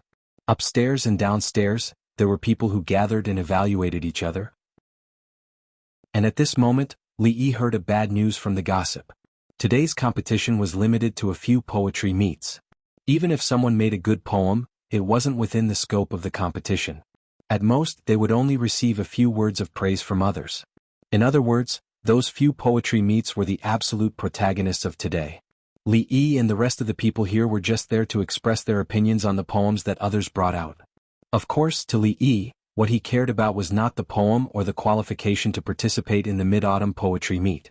If he didn't have the qualification to participate in the poetry written test, then even if he copied out a good poem, he would not have the chance to get the 100 silver taels. At this moment he was a little regretful. He should have checked the almanac before going out today. It must be written that it was forbidden to go out and it was better to stay at home. Not only did he embarrass himself in front of those girls, but it was also bad luck to run into that lady Zuemo. Now, even the last bit of comfort in his heart was gone. He had wanted to leave with Xiao Huan, but the fruits and pastries here were really quite delicious. It had taken a lot of effort to get here, and it was not worth it to just leave like this. He should eat to his heart's content first. With this in mind, when he turned his head, he saw the little servant girl resting her chin with one hand. He didn't know what she was thinking, but the expression on her pretty face changed. Sometimes it was full of worry, and sometimes there was a smile at the corner of her mouth. There was even a moment when tears appeared at the corner of her eyes. Just as Li Yi was wondering what kind of drama was playing out in the little servant girl's heart, Zheng Zuemo's somewhat surprised voice sounded from the other side. What? My osmanthus cake was eaten by that lecher. After knowing what had just happened, Zheng Zuemo's eyebrows rose, and anger once again appeared on her pretty face. Her gaze was like a knife as she looked in a certain direction. Li sensed something and looked up. When their gazes met in the air, sparks seemed to shoot out. At the same time, they snorted coldly and turned their heads. Chapter 68. Actually, that scholar doesn't look like a lecher. I'm afraid there must be some misunderstanding. The slightly older woman from the Yunying Poetry Club said after a moment of silence. Zheng Zumo already understood that the scholar didn't do it on purpose, but his attitude of disregard just now still made her very angry. Although her impression of him as a lecher had changed, she still couldn't calm the anger in her heart. The woman named Wan Ruoqing saw the expression on Zheng Zumo's face and was slightly surprised. That scholar looked gentle, so how did he anger her to this extent? Thinking back to what just happened, she gradually had a guess. He came to ask for pastries from her because he thought she was a servant here. She couldn't help but look down at her clothes. Was she dressed like a servant today? Whether it was because of this or because of Zheng Zumo, she was more or less curious about the scholar. When she looked up in that direction, she just happened to see the scholar pick up a piece of preserved fruit. After a few breaths, he picked up a piece of pastry. After a few breaths, he drank a cup of tea and picked up another piece of preserved fruit. It seemed like he was more interested in these things than the poems made by the scholars. What a strange scholar! Seeing the scholar who was completely focused on the food in front of him, Ruoqing's cherry lips parted slightly and thought to herself. Not long after, someone else came up with a new composition which caused a round of applause. Several women got up from their seats and walked over to the other side. Li Yi sat there and would occasionally hear a few poems made by the so-called scholars around him. What followed was a round of praise from the crowd. Li Yi couldn't help but twitch the corner of his mouth when he heard those people praising those poems as if they were masterpieces that had been passed down from generation to generation. What good poems! These so-called excellent Mid-Autumn Festival poems were just a few people looking at the moon and feeling high. When it came to Mid-Autumn Festival poems, the ones that appeared in one's mind should be raise one's head to look at the bright moon, bow one's head to think of home, raise one's cup to invite the bright moon, the shadow becomes 3, may people last forever, 1,000 miles together. Compared to those poems that had been passed down for hundreds of generations, what was the one being praised now? The trace of disdainful mockery on Li Yi's lips was caught by Zheng Zumo, who had been staring at him from not far away. I wonder what kind of good poem he can make. He's quite arrogant. He snorted coldly. In his heart, he had already regarded Li Yi as an arrogant student with no talent at all. Watch. Xiao Huan's surprised voice rang in Li Yi's ears. He quickly turned his head and saw the little servant girl covering her head. A young man opposite her was covering his chest. The front of his shirt was wet. Sir, I'm sorry. The servant girl hurriedly lowered her head and apologized with a panicked expression. The young man clearly didn't have a good temper and was splashed with tea. He was about to scold her when he looked up to see that the person in front of him was such a pretty girl. His expression froze for a moment before an indescribable light flashed through his eyes. It's fine. The young man smiled and reached out to help her up. At this moment, a figure blocked in front of him. The young man frowned and asked, "Who are you?" "Son-in-law." Xiao Huan was like a child who had done something wrong and stood behind Li Yi. "Son-in-law?" The young man looked at Li Yi suspiciously and asked, "This lady, is this brother's servant girl?" "This servant girl is insensible and has caused trouble for brother." Li Yi cupped his hands and spoke apologetically. "It's just a small matter." The young man looked at the servant girl and a strange light appeared in his eyes. He then looked at Li Yi and asked with a smile, "Brother, you look very unfamiliar. Are you a scholar of Qing and Fu?" Li Yi noticed the way he looked at Xiao Huan. Seeing that he was clearly trying to get close to him, Li Yi furrowed his brows and casually said a few words. Just as he was about to lose his patience, the young man suddenly changed the topic. He pointed at the two girls standing behind him and said, "What do you think of my two servant girls?" Li Yi raised his head and glanced at him, not knowing what the other meant. These two girls were about 17 or 18 years old. They should be at the age of innocence, but their brows showed tiredness and their eyes were dim. They were far from Xiao Huan's liveliness. The young man smiled slightly and said, "To tell you the truth, I am quite interested in brother's servant girls. If brother is willing to part with them, I am willing to use these two servant girls in exchange." When the two girls standing behind the young man heard this, their expressions changed slightly. They raised their heads and glanced at Li Yi, and a glimmer of light appeared in their eyes. "Son-in-law." Hearing this, the servant girl's face paled. She immediately grabbed the corner of Li Yi's clothes tightly, afraid that Li Yi would trade her out. My apologies, I have no interest in brother's servant girls. Li Yi raised his head to look at her and replied indifferently. I'm being sincere. Why do you have to keep me at arm's length, brother? To tell you the truth, my father is the Anshi district magistrate. If brother has any problems in the future, I might be able to help. Seeing that Li Yi had no intention of agreeing, the young man was not in a hurry and continued to speak with a smile. Qing, in Prefecture City, was under the jurisdiction of the Anshi district. Although there were many people in the Prefecture City who could suppress the Anshi district magistrate, in the eyes of most people, this title was enough to intimidate them. On the surface, the young man's words sounded like a negotiation, but in reality, it was a threat. What he secretly wanted to express was, I like this girl. You have to change her no matter what. I am the son of the county magistrate. It's up to you to decide if you want to change her or not. However, while the title of the district magistrate's son could intimidate others, it could not intimidate Li Yi. He had slept in the prince's mansion and visited a brothel with the prince's son. What was a mere district magistrate's son to him? The young man didn't try to hide his words just now. Between scholars, exchanging maids and concubines was something that had happened since ancient times. To them it was a very normal thing. At this moment, many people had already gathered around, smiling and speaking up for the young man. The one named Lu is not a good person. If that girl ends up in his hands, she will probably be defiled again. I wonder if that scholar, will he trade? The one named Lu's father is the district magistrate. I'm afraid that scholar, sigh. Not far away, the women of the Yunying Poetry Society sighed. Their expressions were unsightly. After all, they were also women. Of course, they could not stand to see women being exchanged like goods. Wan Ruoqing also sighed. Although she was very angry about this, it was not something they could change. This guy, he probably won't trade, right? Although she hated Li Yi to the core, for some reason, Zheng Zumo had an indescribable confidence in him. She is just a servant girl. If you are willing to part with her, I'm afraid it will become a good story in today's poetry meeting. At this time, a young man who seemed to be somewhat famous came up and looked at Li Yi with a smile. He said, I am Su Wenian, the president of the Dongli Poetry Society. Brother Lu is my friend, so please give me some face. Li Yi gave him a bright smile and said, sell your mother. Oh. The next moment, the scene became quiet. Zheng Zumo spat out the tea she had just taken.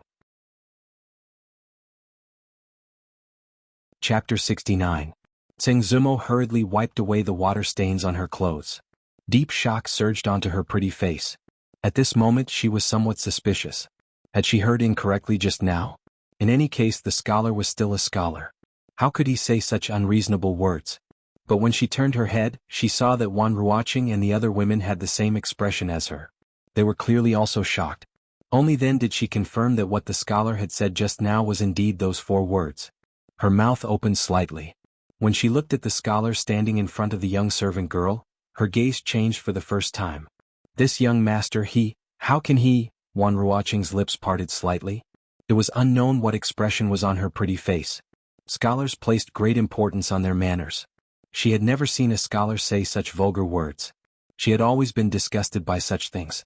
But for some reason at this moment she couldn't feel any disgust towards the scholar. If the scholar really succumbed to the young man's despotic power, she would most likely be truly disappointed. She didn't think that not only did the scholar refuse, but the way he refused was so unique. The women who belonged to the Yunying Poetry Club beside her all had their lips curled up. They wanted to laugh but had to forcefully suppress it to avoid losing their composure. It was truly difficult. But at this moment, when they looked at the scholar again, they instantly felt he was much more pleasing to the eye. Sell your mother. Seeing the scholar in front of him say these words with a smile on his face, the young man named Su Wentian's expression was first startled, then immediately turned red. He pointed a finger at Li Yi, his lips trembling, unable to say a word. He was a scholar, and the people he usually interacted with were the same. As a famous scholar in Qing and Fu, there were great scholars in their conversations and there were no commoners.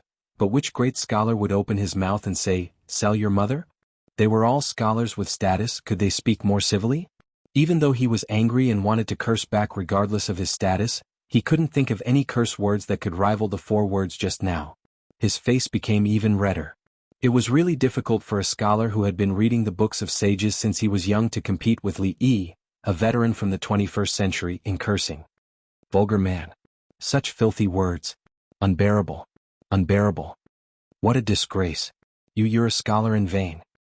Around Su Wentian, the scholars who belonged to the Dongli Poetry Society were also stunned for a moment, but then their faces changed greatly, and they started to criticize Li Yi with livid faces. Everyone here is a scholar. Even if you don't agree, everyone will try to persuade you. Wouldn't it be fine as long as you agree? Why do you have to scold others? In the face of these people's accusations, Li Yi's expression did not change. After all, compared to the scolding methods in the future, which often revolved around your mother, 18 generations of ancestors as the radius, genitals as the weapon, and sexual fantasies as the skill, which radiated 360 degrees and overturned the entire family tree, curses such as disgraceful, unworthy of being a scholar, and even son of Ab*tch, did not have the slightest impact on him. Li Yi had restrained himself just now because he was worried that this kind of cursing skill would be too powerful. If he really angered some of them to death here, he would inevitably be sued. At the very least, he really didn't need to be angry with these guys. On the surface, they were all geniuses and scholars, but secretly they were thieves and prostitutes. The things they did were dirtier than the previous one. Some of the dirty things could even be put on the table to be traded, but in their eyes, it was extremely normal. Especially when the scholar named Su Wentian asked him to do him a favor with a smile, Li Yi felt that the 4 words he gave him couldn't be more suitable. It was simple and crude, but the effect was remarkable. The Dongli Poetry Club was the most popular candidate for the first place today, attracting the attention of many people. It didn't take long for the abnormality here to attract many people's attention. Many people in the surroundings looked over, and several figures also walked down from the upstairs. Su Wentian cherished his reputation after all. No matter what the result was, it wouldn't be a good thing for him. With a cold snort, he turned around and left without saying a word. Beside him, several people of the White Dew Poetry Club also glared at Li Yi with vicious eyes, showing disdain to associate with him. "I'll remember you." The young man who claimed to be the county magistrate's son glanced at Li Yi gloomily and said coldly. Behind him, 2 young girls' eyes flashed with a trace of sadness. They glanced at the little maid standing behind Li Yi with envy, then followed the young man and left silently. "Young master, it's all Xiao Huan's fault." After these people left one after another, the little maid pulled the corner of Li Yi's clothes and said while sobbing. There were tears at the corners of her eyes. "It's okay, it's not Xiao Huan's fault." Li Yi smiled and rubbed her head as he said softly. "But they all said that, son-in-law." The young maidservant raised her head, 2 teardrops rolling down from her gem-like eyes. From what she heard, the words those people used to scold son-in-law were already very unpleasant to hear. "Oh." Before she could finish her words, Li Yi stuffed a piece of pastry into her mouth. Li Yi pinched the little maid's pretty face. The little girl pouted and blinked innocently at him. He wiped her tears and said with a smile, "They are all bad people, they made our Xiao Huan cry. After eating this pastry, let's go home." That scholar's words just now were so satisfying. On the other side, a 16 or 17-year-old girl covered her mouth and laughed so hard that tears were about to flow down. Thinking of the expressions of Su Wentian and the others when they just left, the women couldn't help but laugh. As women, they naturally couldn't bear to see men exchange maids and even concubines like goods. The scholar's actions won them a lot of good impressions. "Zumo, I don't think that young master is a lecher at all. Otherwise he would have already exchanged the 2 girls." A woman looked at Zheng Zumo and said, "Do you have some misunderstanding with him? Even if he's not a lecher, he's not a good person either." Zheng Zumo pursed her lips and said disdainfully. No matter what, she couldn't forgive that guy's attitude towards her. As they were talking and laughing, a sudden cry came from upstairs. They all looked up and found that many people had gathered around a table. What happened over there? Could another masterpiece have appeared? While they were puzzled, the older woman went up the stairs. A moment later, she came down with a paper raft in her hand with a worried expression. Chapter 70. What happened up there? When the women came up to ask, the older woman had already handed over the paper raft. She sighed and said, "This poem was written by Su Wentian just now. Everyone take a look." A woman took the paper raft from his hand and in the next moment, she began to recite. Although the others were all women, they were all known as talented women in Qing and Prefectural City. After hearing a few lines, they could tell that the standard of the poem was far above that of ordinary people. "What, is this poem well written?" Zheng Zumo's knowledge of poetry was not deep. Unless it was something like, Immortal of the Magpie Bridge, that ordinary people could distinguish, she had no ability to distinguish ordinary poems.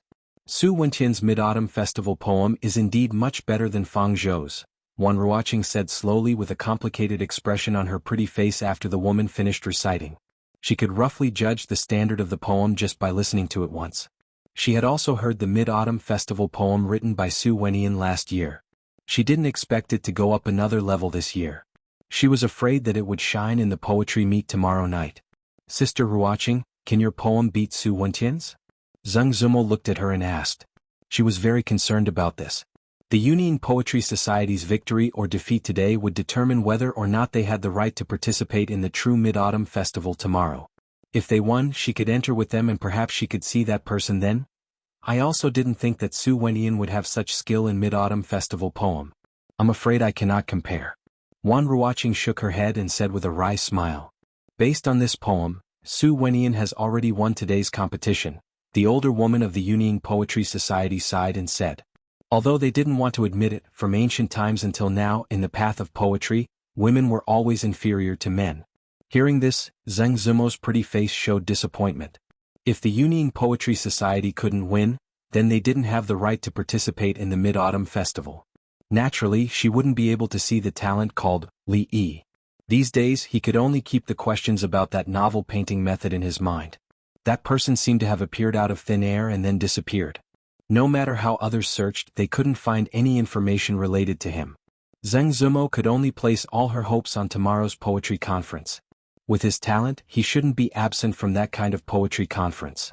Knowing what she was thinking, Wan Ruoqing turned to look at her and said, even if we can attend the poetry competition tomorrow, we may not be able to see the person we want to see. Zheng Zumo understood everything that Wan Ruoqing had said, but this was still a ray of hope. If they lost today, even this hope would be gone. She turned her head in disappointment and saw that the scholar was holding a paper raft in his hand. After looking at it, the corners of his mouth curled up, and the expression she had seen before once again appeared on his face. This kind of expression was a little similar to the one she had when she saw the paintings of people who were not good at painting.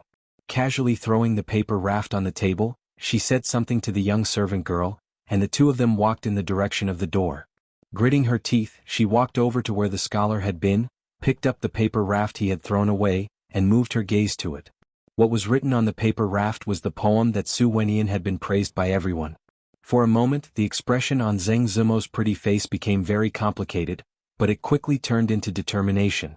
She chased after the scholar's back. Zumo, Wan Ruoqing called her from behind. Seeing that she didn't seem to hear, a puzzled expression appeared on her pretty face. She put down Su Wenqian's poem and followed. Miss Zumo? On the way she met a man who cupped his hands to her, but Zheng Zumo didn't pay attention to him. When she quickly walked past, the man's smile froze on his face. His gaze followed the direction of her back. The scholar and servant girl had already walked to the door. If he had known that this poetry conference didn't allow outsiders to participate, Li wouldn't have wasted so much time here. After tasting all the fruits and pastries inside, he planned to go back with Xiao Huan. Wait. When he reached the door, a voice suddenly came from behind. Li looked back and saw that the woman who had called him a lecher was walking over quickly. This woman, there's no end to it. Li frowned slightly, subconsciously thinking that this woman was here to cause trouble. Xiao Huan, let's go. As a man, he didn't want to fight with this crazy woman. Li took Xiao Huan's hand and was about to leave, but Zheng Zumo quickly ran a few steps and blocked in front of them.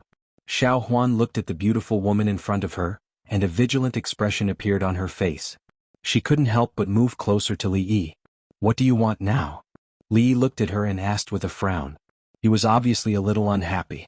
As long as you do me a favor, we can write off all our previous grievances. Zheng Zumo looked straight into Li's eyes and said through gritted teeth. No. Li said lightly and took Xiao Huan's hand, intending to leave. He really didn't care about writing off all their grievances. Whether or not they would see each other again in the future was another matter. Why would he ask for trouble? Moreover, something that could make this woman put down her pride to ask for his help was probably not simple. He wasn't familiar with her, and strictly speaking, they had some minor grievances. Why should he help her? You, stop. Zheng Zumo pointed at him, gritting her teeth so hard that they almost broke. Whether it was in the past or now, which man wasn't polite when they saw her? When had she ever been ignored like this? Why didn't this guy have the temperament of a scholar at all? But when she thought about how he could say those 4 words in front of so many people, she had no temperament to speak of. She had never been ignored like this. She only felt extremely wronged. Tears welled up in her eyes and she forced them not to fall.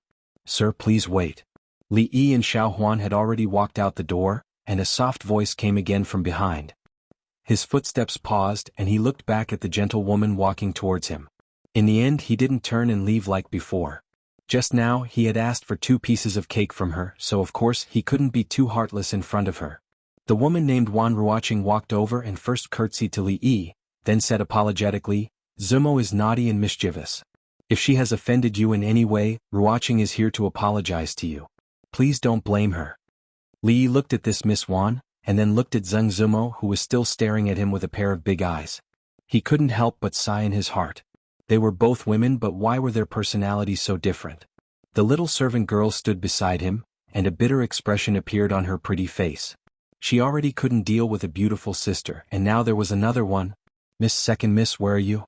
Xiao Huan can't look after the son-in-law by herself." Chapter 71. Miss Wan is too polite. I didn't take this matter to heart. The voice of the woman in front of him was extremely gentle, giving off a feeling of a spring breeze. Li Yi cupped his hands towards her and said with a smile, "What do you mean you didn't take it to heart?" "I clearly took it to heart."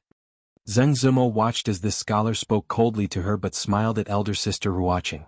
She felt extremely bitter and wanted nothing more than to pounce on him and bite him. It took her a great deal of effort to restrain this impulse. "If you don't mind, you can call me Ruoqing." Wan Ruoqing looked up at him and said with a smile. Li Yi glanced at Zheng Zumo again and gave her a meaningful look. "You?" Zheng Zumo's beautiful eyes were spitting fire. She almost couldn't suppress the impulse in her heart. Although Li Yi didn't say it explicitly, she understood his eyes. The meaning was, look at how gentle, polite, and likable she is. Then look at yourself. As a woman, don't you feel ashamed? Li Yi nodded and said, "If Miss Ruoqing doesn't have anything else, I will leave first." The beautiful woman seemed to hesitate for a moment before saying, "To be honest, I do have something that I would like to ask for your help with." Li Yi's expression froze. He clearly didn't expect Ruoqing to say something like this. His words just now were just a polite greeting. His intention to leave was already very obvious. A normal person would wave goodbye. Why didn't this Ruoqing follow the rules? "Miss, please speak." Although Li Yi was curious, he still smiled and said. He had a good impression of this Ruoqing. Li Yi had imagined countless times how women in ancient times should look like. Virtuous and virtuous, suitable for home and home, refined and elegant. No matter what kind of imagination he had, of course, it didn't include smashing a solid wooden table with his bare hands, cutting off a tree trunk as thick as an arm, pointing at others like a shrew and calling them lechers. However, when he really came to this world, Li Yi found that reality was still very different from his imagination. Until he met Wan Ruoqing, the image of an ancient woman in his heart suddenly became clear. It was as if the woman had traveled through thousands of years and walked out of a painting. She smiled and curtsied to him, and a soft voice sounded. "Greetings, young master." In Li Yi's mind, this was the style that an ancient woman should have. For this reason alone, Li Yi would listen to what she had to say. Not to mention he had just eaten her food. If he refused before she finished, Li Yi was too embarrassed to do such a thing. Ruoqing knows that this is a bit presumptuous, but I wonder if young master could compose a mid-autumn festival poem for the Yuning Poetry Club? I would be very grateful. Wan Ruoqing looked up at him. Mid-autumn festival poem? Li Yi stilled. Wan Ruoqing's request was a bit unexpected. If she wanted someone to compose a poem, she should find the famous scholars in the Qing and prefecture. He was just a nobody. Why did she have to find him? Zheng Zumo also paused slightly. Could it be that Sister Ruoqing also saw that this scholar was not ordinary? Wan Ruoqing nodded and then quietly waited for his answer. Just now, when everyone was appraising Su Wentian's poem, only this scholar was joking with the little servant girl. When Wan Ruoqing walked past him, she just happened to see him throw the paper with Su Wentian's poem to the side, discard it like an old shoe. She faintly heard him say in a low voice, raising a cup to invite the bright moon facing the shadow to form 3 people. Then he didn't say anything else. When these words entered her ears, an extremely clear image appeared in her mind. Drinking alone under the moon, facing only the bright moon and her own shadow. With just this sentence, the artistic conception had already spread out. Wan Ruoqing's attainments in poetry had already reached a higher level. Just from this incomplete poem, she could see that this scholar not only had a unique way of doing things, but in terms of poetic talent, Su Wentian's generation was far from his. However, with her personality, she would not take the initiative to ask for help. She lost. She could only blame herself for not having enough literary talent. Only when Zheng Zumo ran out and she heard her conversation with the scholar did she realize that Zheng Zumo had also seen through some things. After thinking about it, she still made this presumptuous request. After all, tomorrow's poetry meet was not only what Zheng Zumo was looking forward to. At the Chinese Valentine's Day poetry meet a month ago, she was the one who picked up the sky prayer lantern that fell from the sky. The poem, Immortal on the Magpie Bridge, that was written on it was also spread by her. Even now, many people still thought that the poem was written by her. In these days, in the eyes of everyone, there had been an inextricable connection between her and the Immortal of the Magpie Bridge. However, Wan Ruoqing knew that she would not be able to compose such a poem in her lifetime. She had the same reverence and admiration towards the scholar named Li Yi as many women. If she could meet him once, she could fulfill one of her life's wishes. "Miss, are you here to participate in tomorrow's mid-autumn poetry meet?" Li Yi looked at her and asked in confusion. Wan Ruoqing smiled and said, "To be honest, the reason the Yunying Poetry Club wants to win today's competition is because there is someone we want to meet at tomorrow's mid-autumn poetry meet." Seeing Ruoqing's beautiful face reveal the adoration of a fan towards her idol, Li Yi was extremely surprised. Could it be that Wan Ruoqing, Zheng Zumo, and the other women of the Yunying Poetry Club were all going to the meet to meet a certain famous scholar? Thinking of this possibility, Li Yi suddenly felt a strong sense of envy towards that unknown fellow. There was no need to mention Wan Ruoqing. She was so beautiful, had a good personality, and seemed to be very talented in literature. As for that Zheng Zumo, although her personality was terrible, her looks and figure did not lose to Wan Ruoqing at all. Then there were the women of the Yunying Poetry Club. Scholars were so popular these days. Even these talented women were charmed. Who knew how many more ignorant girls were fans of that fellow? Li Yi always thought that the career of being the husband of a stronghold was very promising. There were beautiful sisters at home, and when he had nothing to do, he could bring beautiful servant girls everywhere. But now, compared to that person, Li Yi suddenly felt that the difference was like heaven and earth. Sigh, the heavens are blind. Doesn't he just know a few lousy poems? What's so great about it? Even a woman like Wan Ruoqing can't help but like him? Li Yi sighed in his heart, and his face showed an extremely regretful expression. In the eyes of Zheng Zumo and Wan Ruoqing, this was naturally a sign of rejection. "Forget it, Sister Ruoqing, let's go. I don't want to beg this lecture." Zheng Zumo raised her eyebrows and glared fiercely at Li Yi. She didn't want to be bullied by him anymore, so she pulled Wan Ruoqing's hand and was about to leave. Wan Ruoqing's pretty face also showed a look of disappointment, but she was not surprised.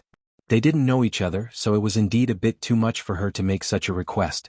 It was also when she and Zheng Zumo were about to leave that the scholar's voice finally came over. "Since tomorrow's poetry conference is of great significance to Lady Ruoqing, how can I refuse?" Chapter 72.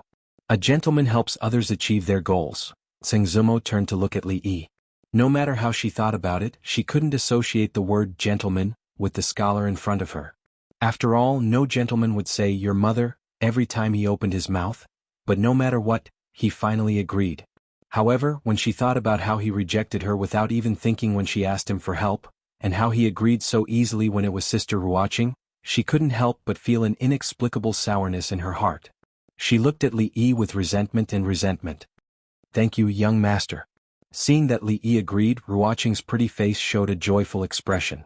"Don't rush, I have another condition." Li Yi spoke again. "What condition?" Zheng Zumo looked at him and her eyes suddenly became vigilant. Although she came from a brothel, she was a pure person who only sold her skills and not her body. If Li Yi made any excessive demands, she wouldn't agree even if she didn't ask him to compose a poem. Li Yi glanced at Zheng Zumo, who was obviously thinking too highly of herself and didn't pay attention to her. He turned to look at Ruoqing and asked, "Miss Ruoqing only wants to win today's competition so that she can participate in the mid-autumn poetry meet, right?" Wan Ruoqing nodded but didn't understand what Li Yi meant. At this time, Li Yi looked at her and said, "I heard that the winner of today's poetry club will receive 100 taels of silver as a reward." I don't want anything else, just this 100 taels of silver. Helping was helping, but he still had to ask for the benefits he deserved. The girls from the Union Poetry Club and Wan Ruoqing wanted the right to participate in the Mid-Autumn Poetry Meet. Li Yi wanted the 100 taels of silver. Everyone took what they needed. This was a win-win situation. Wan Ruoqing was startled when she heard this. She looked up at Li Yi and nodded. That's how it should be. Even though 100 taels of silver was not a small amount to them, they didn't care about that. That was just a bonus for winning the competition. If they lost the competition, they wouldn't even have the right to participate in the Mid-Autumn Poetry Meet, not to mention the 100 taels of silver. She didn't need to ask for the opinions of those women and could help them make the decision. Miser. All you think about is money. Zheng Zumo cursed in her mind. Her disdain for Li Yi was obvious. Now that the conditions were settled, the three of them turned around and walked back into the hall. Along the way, Wan Ruoqing walked beside Li Yi and said something to him. Slightly behind them, Zheng Zumo raised her head and glared at Li Yi from time to time. If her gaze was a knife, Li Yi would have been cut into pieces by now. The servant girl followed behind them. She looked at Li Yi for a while and then secretly peeked at Wan Ruoqing and Zheng Zumo. She was still a bit uneasy. Upstairs, several people looked down. After a moment of shock, they spoke with some confusion. Who's that man with Lady Wan and Lady Zuemo? He looks unfamiliar. Probably a friend of Lady Wan. I saw him with the people from the Union Poetry Club. It's him. Why would Lady Wan make friends with such a vulgar person? Among these people there were those who didn't know Li Yi. At this moment, they were shocked that Wan Ruoqing and Zheng Zumo were so close to a man. Some had just seen him scold Su Wenyi in a way. They were even more shocked. How did this person get together with Wan Ruoqing, the famous talented girl of Qing'an Prefecture, and Zheng Zumo, the top artist of the Jade's Yard? They didn't even have the mood to make friends with such a vulgar person and a refined scum. Could it be that those two girls just happened to like this kind of style? At this time, the women of the Union Poetry Club were gathered in a corner. The poems on the table in front of them were the ones that everyone had already read. Even though they were unwilling, they had to admit that in terms of poetry, they were far inferior to those men. Could it be that we are destined to have no fate with the Mid-Autumn Poetry Meet? A girl said unwillingly. All the girls sighed and remained silent. At this time, Wan Ruoqing and Li Yi walked over. I'll leave everything to you, young master. Wan Ruoqing bowed to Li Yi and said with a serious expression. Ruoqing, this is... Seeing the scholar again, confusion appeared on the women's faces. When the older woman came forward to ask, Li Yi had already picked up a brush. He dipped it in ink and was about to write when he seemed to remember something. He turned back to look at Ruoqing and handed the brush to her. He said, Let me read. Miss Ruoqing, you write. Wan Ruoqing naturally didn't know that Li Yi was afraid that her words were too ugly and would be laughed at. She thought that this young master was very thoughtful. Since this was a work that represented the Union Poetry Club, she naturally had to write it herself. She took the brush from Li Yi's hand. Under the slightly confused gazes of the women, Li Yi had already begun to speak. A pot of wine among the flowers, drinking alone with no companionship.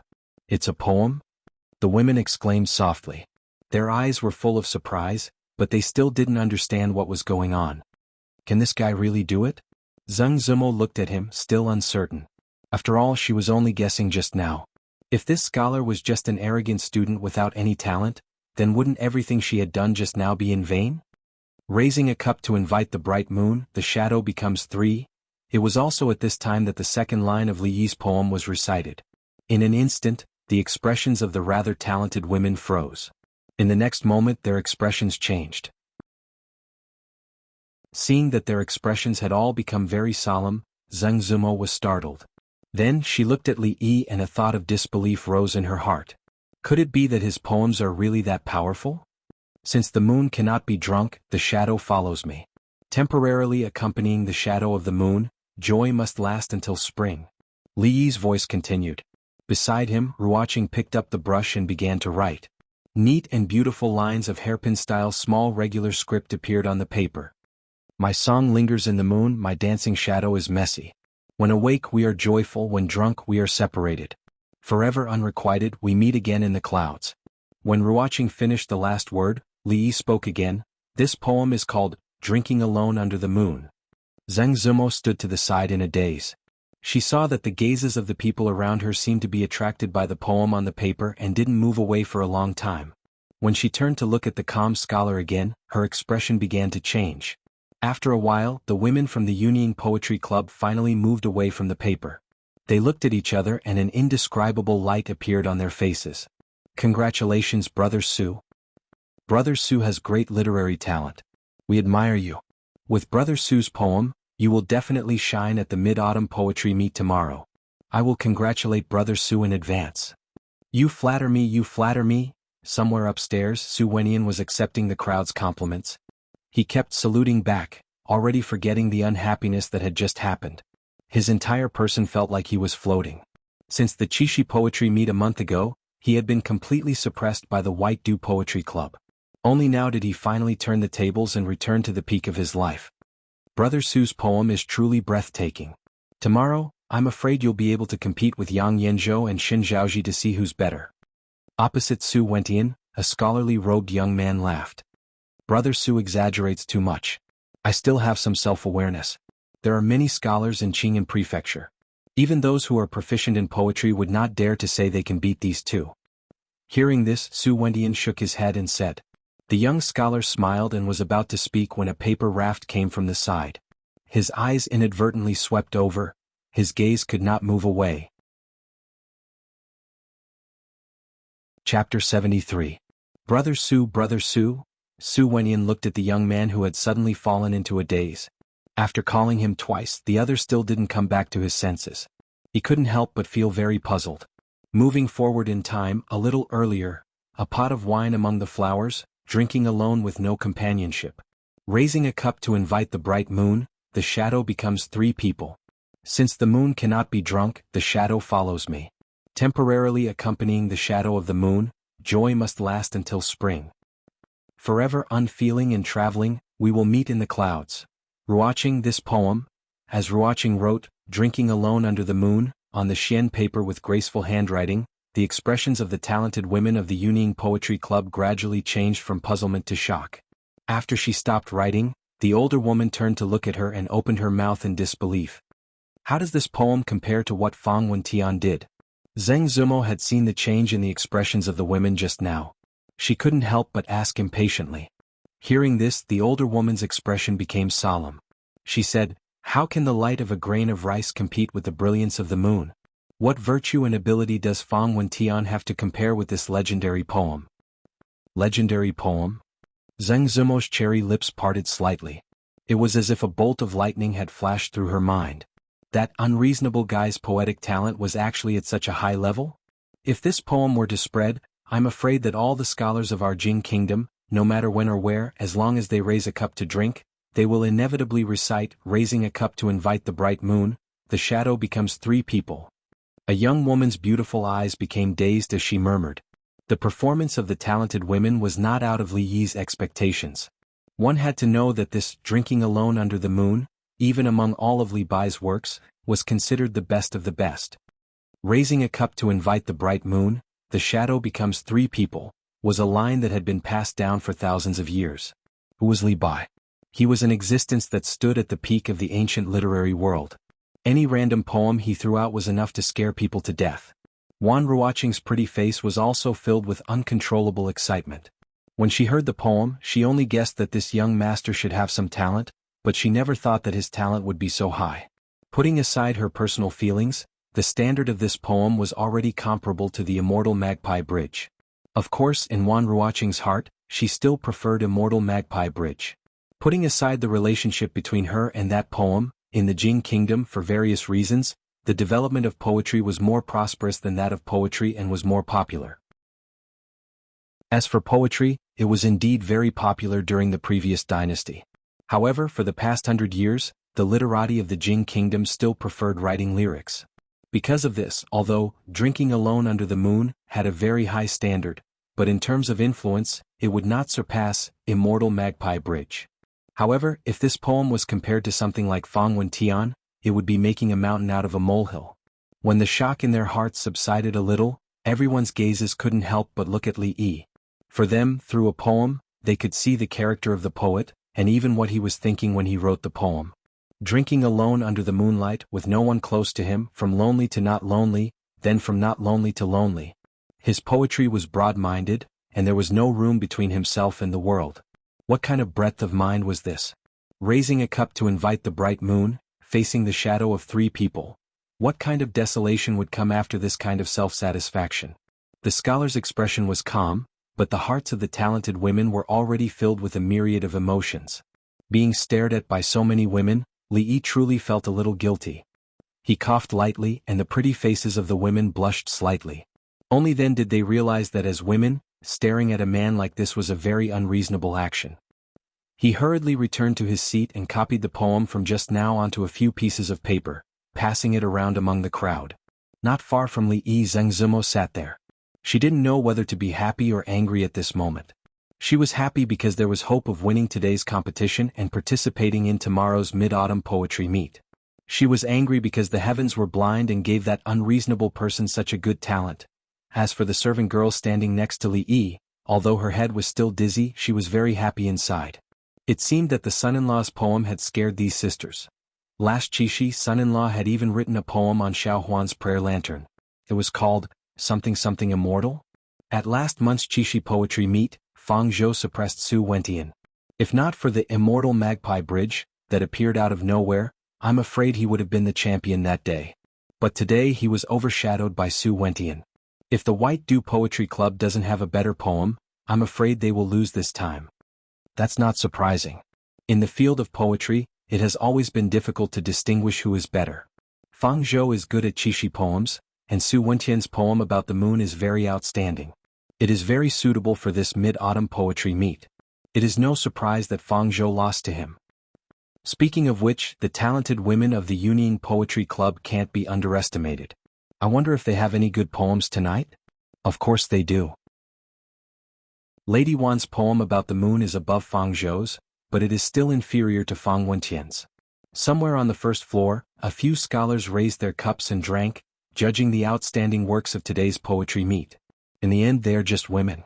In that case, the winner today is definitely the Dongli Poetry Club. With this poem, I'm afraid Su Wentian won't be unknown at tomorrow's meet. A man in green said with a sigh. He took a paper raft from a passing servant and wanted to see which poetry club had new works. That's not necessarily true. After all, there are many scholars in Qing and Prefecture tomorrow. There will be no lack of good works. Whether Su Wentian can make the list depends on his luck. As they talked, they didn't realize that one of them was silent for a long time. A shocked expression gradually appeared on his face. I hope Su Wentian can make a name for himself tomorrow. This way we can boast about him in the future and share his glory. A scholar said with a smile. Before he finished his second sentence, a voice suddenly came from beside him. Everyone wait. This voice was slightly louder, and the scholar swallowed the words he was about to say. The few of them looked at him with puzzled expressions. The scholar in green still had a shocked expression as he slowly handed over the paper raft in his hand. After the few people took it, they moved their heads closer. After a few breaths, their expressions all changed. Back to the upper floor. Brother Su? Brother Su? Su Wentian didn't know how many times he called until he reached out and shook his shoulder. Only then did the young man wake up. Brother Su, what has happened to make Brother Su so absent-minded? When he looked up, he saw Su Wentian looking at him with puzzlement. A complicated expression appeared on the young man's face. He looked at Su Wentian and handed over the paper raft in his hand. Brother Su, you, take a look. Chapter 74. Su Wentian accepted the paper raft he handed over. Seeing the expression on his face, he suddenly had a bad feeling. His gaze swept over the paper raft. Not long after, a hint of surprise appeared on Su Wentian's face. Then it darkened. Who wrote this poem? He turned his head to look at the man named Su. There was no longer any trace of joy on his face. The handwriting is hairpin-style small regular script. It must have been written by one of the talented women from the Yunying Poetry Society. This poem was probably written by them. The man named Su pointed to the handwriting on the raft. He reached out and patted Su Wentian's shoulder. He sighed and said, Brother Su, you don't have much time left. Su Wentian knew what he meant. If he couldn't create a poem that surpassed the standard of this poem in a short amount of time, they would lose today's competition without a doubt. They would also lose the right to attend the poetry competition tomorrow. However, the words of the youth surnamed Su still made him want to curse out loud. What did he mean by he didn't have much time left? Even if he was given another day, a month, a year, or even a lifetime, he still might not be able to create such a poem. If he had this kind of ability, how could the title of the foremost scholar of Qing and Fu fall onto the heads of Yang Yanzhou and Xinzhao? Raising a cup to invite the bright moon, the shadow becomes 3. This line of the poem was like an insurmountable mountain lying in front of Su Wentin, making him feel a strong sense of powerlessness just by looking at it. Unsurpassable. Impossible. This is impossible. No one in the Yunying poetry competition could create a poem like this, not even that Ruoqing Wan. Su Wentin's expression was ugly as he said, "This poem doesn't seem to be written by a woman at all. A pot of wine among the flowers, drinking alone with no friends, no family, no friends. Just this point alone is enough to satisfy them. Furthermore, forever marrying without love, meeting in the clouds. How can a woman have such breadth of mind?" Su Wentian was very talented. After reading the poem a few times, he had an idea. He said, "Let's go take a look. I don't believe this poem was written by the Yunying Poetry Society." The youth surnamed Su also had the intention to go downstairs, so he nodded and followed behind him. At this moment, the location of the Yunying Poetry Club downstairs was already abnormally crowded. Not long after the poem spread, people started to walk over. Their expressions were complicated, but there was also a hint of admiration. There were so many scholars here, but they couldn't even compare to a few women. This inevitably made the men lose face, but that poem was really well written. At this time, no one mentioned Su Wentian's name. The excellent mid-autumn poem he had just composed was also forgotten by everyone. The exuberance of young Mrs. Talent truly causes all of us to feel ashamed and resentful. After today, I'm afraid the title of the most talented woman in Qing and Prefecture will belong to Miss Wan. She's not just the most talented woman. If this poem were to be presented at tomorrow's poetry competition, I guarantee that even Yang Yanzhou and Xin Zhao would have to concede defeat. We are fortunate enough to be able to witness such a legendary poem. We have no regrets. All the girls heard were words of praise, far more than what Fang Wenian had just said. There were even people who compared the top 2 scholars in Qing and Prefecture to her, and came to the conclusion that they were far inferior. All of this was because the standard of this drinking alone under the moon was truly high to the heavens. The talented women of the Yunying Poetry Club were surrounded by the crowd. Their faces were full of excitement.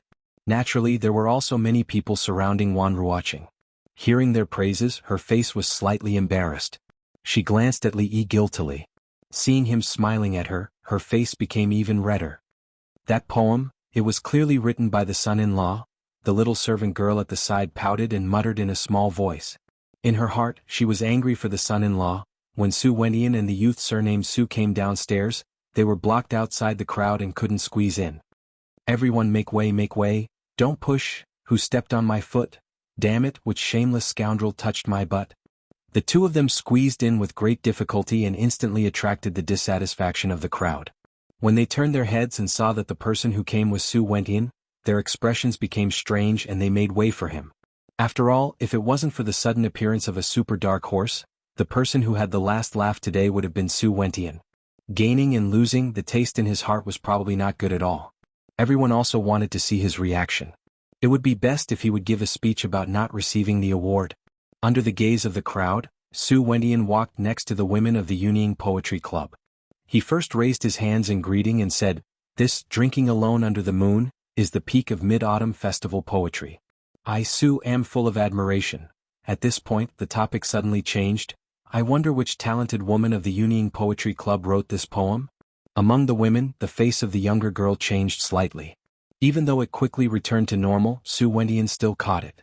The corners of his mouth curled into a smile. There was indeed something fishy about this. "Is it Lady Wan?"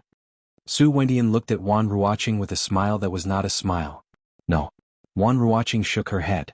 No matter how much she wanted to win today's competition, she couldn't say such untruthful words. Could it be Lady Zumo? Su Wentian turned to look at Zheng Zumo and asked, "I don't have such literary talent." Zheng Zumo shook her head and said, "Then, there's no need to ask. This poem was written by this young man." It was obvious that Su Wentian was deliberately trying to embarrass them. Before he could finish, Wan Ruoqing pointed at Li Yi beside her and said. Li Yi looked at Wan Ruoqing helplessly and couldn't help but sigh in his heart. This young lady is really honest. As soon as Wan Ruoqing's voice fell, there was an immediate uproar. What? This poem wasn't written by Lady Wan.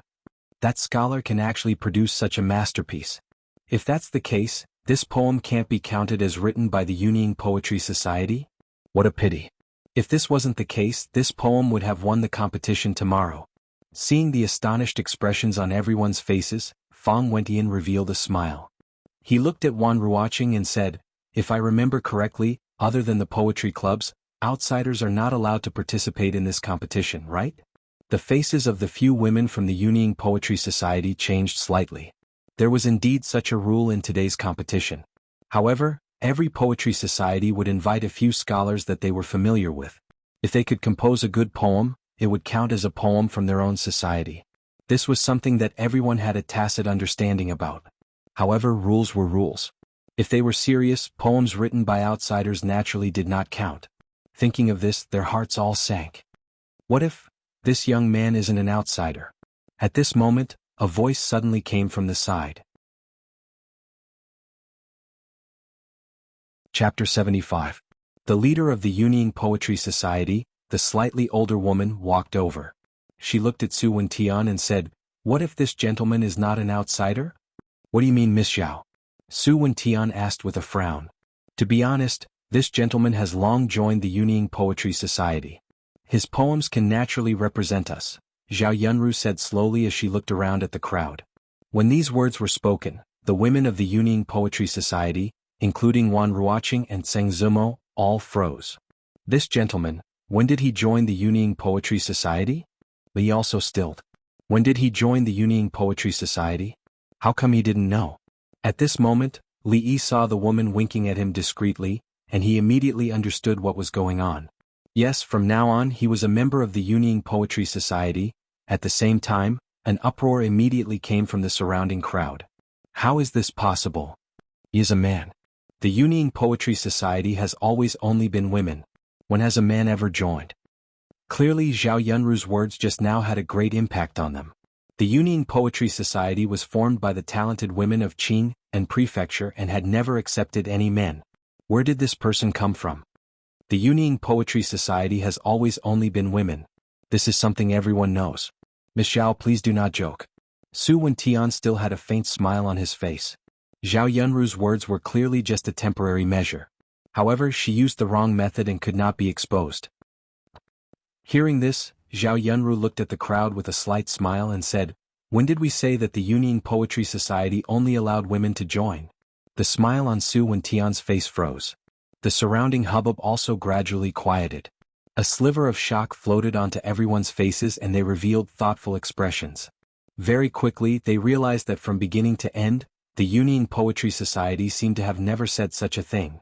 It was only because of the name of the Union Poetry Society and the fact that the members were all women that they naturally had their previous thoughts. However, the leader of the Poetry Society had personally refuted the rumors and denied that only women could join the Union Poetry Society. What else could they say? No wonder when this scholar came in, he was so familiar with Lady Wan and the women of Union Poetry Club. It turns out that he is also a member of Union Poetry Club. The Union Poetry Club actually allows men to join. It turns out that we have been mistaken all along. This way, this poem can naturally represent the Union Poetry Society. If they can participate in tomorrow's Mid-Autumn Poetry Meet, with this person there, Yang Yanzhou and Xin Zhao will have to die on the spot. I'm afraid the title of the #1 scholar in Qing'an Prefecture is about to change hands. That's not necessarily the case. Although this poem is good, every time Xin Zhao writes a poem, it will be widely circulated in the brothels and music halls. No matter how good the poem is, it can't be compared to it. Just now, everyone had only thought that Zhao Yunru's words were a ploy. However, when they thought of how the scholar had headed straight for the Union Poetry Society when he came in and behaved intimately with Wan Ruoqing and the others, they thought that they already knew each other. There was no longer any doubt in their hearts. The two scholars who had followed Li Yi and stood at the back of the crowd and stared dazedly at him. They murmured, "So that brother really does know Lady Wan. He is also a member of the Union Poetry Society. You hid it so well from us." Su Wentian's expression was dark. He had not thought that one sentence from Zhao Yunru would turn his attack into nothing. That scholarly scum was actually a member of the Union Poetry Society. This was far beyond his expectations. However, he was not willing to give up just like this. Tomorrow's Mid-Autumn Poetry Meet would be his time to shine and amaze the world with a single brilliant feat. He would not allow anyone to ruin it. Raising his head to look at Zhao Yunru, he gritted his teeth and said, "Even so, this poem does not count because today's competition is competing in Mid-Autumn Poetry Festival, not Mid-Autumn Poetry Festival." Hearing Su Wentian's words, Zhao Yunru was first slightly startled. Then she said with slight anger, "What's the difference between poetry and poetry? Even the Mid-Autumn Poetry Meet has always been about poetry." Hearing this, Su Wentian said lightly, "But today we are competing in Mid-Autumn Poetry Festival. Lady Zhao cannot deny this, right?" Zhao Yunru was momentarily speechless. She could not find a reason to refute. At that time, when the few poetry societies set the rules, they did not consider this kind of situation. This was because talents who were good at writing poems were very rare. At the poetry gathering, poems usually took up more than 90% of the time. Even if there were poems, they were all mediocre. Therefore, there was no difference whether they competed for Mid-Autumn Festival poems or Mid-Autumn Festival poems. In the end, one of the poems would be the winner. She had never thought that Su Wentian would take advantage of this loophole. This way, this Mid-Autumn Poetry Festival that would be passed down through the ages would not count today. After Su Wentian finished speaking, all of the surrounding candidates frowned. This Su Wentian is too narrow-minded. Even if this person has some talent, he will not be able to become a great person. I never thought that Su Wentian would be this kind of person. That day when the rules were set, they actually neglected this point. Otherwise, this situation would not have happened. Even though Su Wentian is somewhat shameless, but this time he is really standing on the side of reason. What a pity! If this piece of work won in the Mid-Autumn Poetry Meet, we would also be honored. What a pity! After today, Su Wentian's image in the eyes of many scholars would definitely plummet. However, at this moment he could not care less. If he could make a name for himself in the poetry meet tomorrow, then he would gain much more than he would lose. So, this means that the winner today will definitely be Brother Su? The youth with the surname Lu, who had just clashed with Li Yi, laughed and looked at Li Yi and the other women from the Yuning Poetry Society. Zhao Yunru and the other women from the Yuning Poetry Society were filled with anger, but they could not speak. Zheng Zumo was somewhat anxious. Her heart was filled with great disappointment after the initial surprise. Did he still fail in the end? "Young master, this is all Ruoqing's fault. I did not explain this to you beforehand." Wan Ruoqing looked at Li Yi apologetically. Her eyes were slightly red as she spoke softly. If she had thought of this earlier, the current situation wouldn't have happened. Yuning Poetry Society, what a pity! There is no need to be too pessimistic. After today, just this poem alone will be enough for that scholar to become famous in the entire Qing and prefecture. The Yuning Poetry Society will also be known by everyone. Su Wentian has lost the support of the people. Although he won, he lost. Although the Yuning Poetry Society lost, it was still glorious. The rules could not be changed. Although the scholars present did not like Su Wentian's actions, they could only sigh at the Yuning Poetry Society. Putting aside this poem, Su Wentian's Mid-Autumn Festival poem truly surpassed everyone else's. "I'm afraid I have to congratulate Brother Su in advance." The youth with the surname Lu smiled and saluted Su Wentian. "Brother Lu, it's too early to say that." Su Wentian clasped his hands together and said humbly. Li Yi let out a long sigh as he watched the two of them hypocritically echoing each other. "Young master," Wan Ruoqing looked up at him apologetically. Just as she was about to speak, Li Yi waved his hand. He looked at her and said somewhat reproachfully, "You should have said earlier if you wanted a poem or not." Chapter 76. At first, Wan Ruoqing had said that she wanted to compose a Mid-Autumn Festival poem, but the only one Li Yi could recite was Su Shi's Shuidiao Getu. However, Shuidiao Getu had stood at the pinnacle of Mid-Autumn Festival poems for thousands of years. Once this poem came out, all other poems were useless. The standard was so high that it could scare people to death. In this small competition, Li Yi really could not bear to take it out. After all, that kind of poem, if he took it out, there would be one less poem. Just for 100 silver, it was really not worth it. When he came in, he talked with Wan Ruoqing and found out that both Mid-Autumn Festival poems and Mid-Autumn Festival poems could be used. The first thing he thought of was Li Bai's Drinking Alone Under the Moon. This was also one of the few poems that Li Yi could recite without cheating. The other one was Raising My Head to Look at the Moon, Lowering My Head to Think of My Hometown. Although there were only 4 lines and quiet night thoughts, It became Li Bai's most influential work. Every child who started to learn ancient poetry, the first line they had to recite was, "The moonlight in front of my bed, I suspect it to be the frost on the ground." Thus in Li Yi's heart, this poem was far more important than drinking alone under the moon. He was not willing to take it out. He did not think that this stupid poetry competition would only allow people to compose lyrics and not poems. If that was the case, it would be better to just call it a poetry competition. What a waste of people's time, you should have said so earlier. Wan Ruoqing raised her head and looked at him. Suddenly some hope rose in her heart. "Young master, what do you mean?" Li Yi actually did not have any other intentions. The earlier he finished here, the earlier he could go home for dinner. "I'll have to trouble Miss Ruoqing to write again." Li Yi looked at her and smiled. At this time Ruoqing finally understood the meaning of Li Yi's words. He actually wants to compose another Mid-Autumn Festival poem on the spot. For poetry gatherings like the Double Seventh Festival or the Mid-Autumn Festival, the theme was unusually clear. The poetry gatherings were limited to the Double Seventh Festival and Mid-Autumn Festival poems. The scholars who participated in the poetry gatherings usually started preparing long before the event. They even spent months to polish their poems and refine every word. Only then would they be able to produce the stunning moment of the poetry gatherings. If they were asked to compose lyrics on the spot, even the so-called foremost scholar of Qing'an Prefecture would most likely only be able to come up with a mediocre piece. After Drinking Alone Under the Moon was rejected, it was practically impossible for them to come up with another Mid-Autumn Festival poem that could surpass Su Wentian's in a short period of time. They didn't have any hope at all. "Miss Ruoqing," Li Yi saw that Wan Ruoqing did not move, so he waved his hand in front of her eyes. After Wan Ruoqing came back to her senses, she glanced at Li Yi again and hurriedly picked up the brush. She spread out another piece of rice paper and stood quietly by the side, waiting for Li Yi to speak. Although she didn't know why this young master didn't write on his own this time, she was only puzzled for a moment before she immediately listened to his arrangements. Her action naturally aroused the curiosity of the crowd. What is Miss Wan doing? Is she going to write another Mid-Autumn Festival poem? Even if she really did it, it's impossible for her to surpass Su Wentian. Many of the candidates sighed in their hearts. No one thought highly of Wan Ruoqing. After all, even the Mid-Autumn Festival speech that Su Wentian had meticulously prepared was suppressed by him.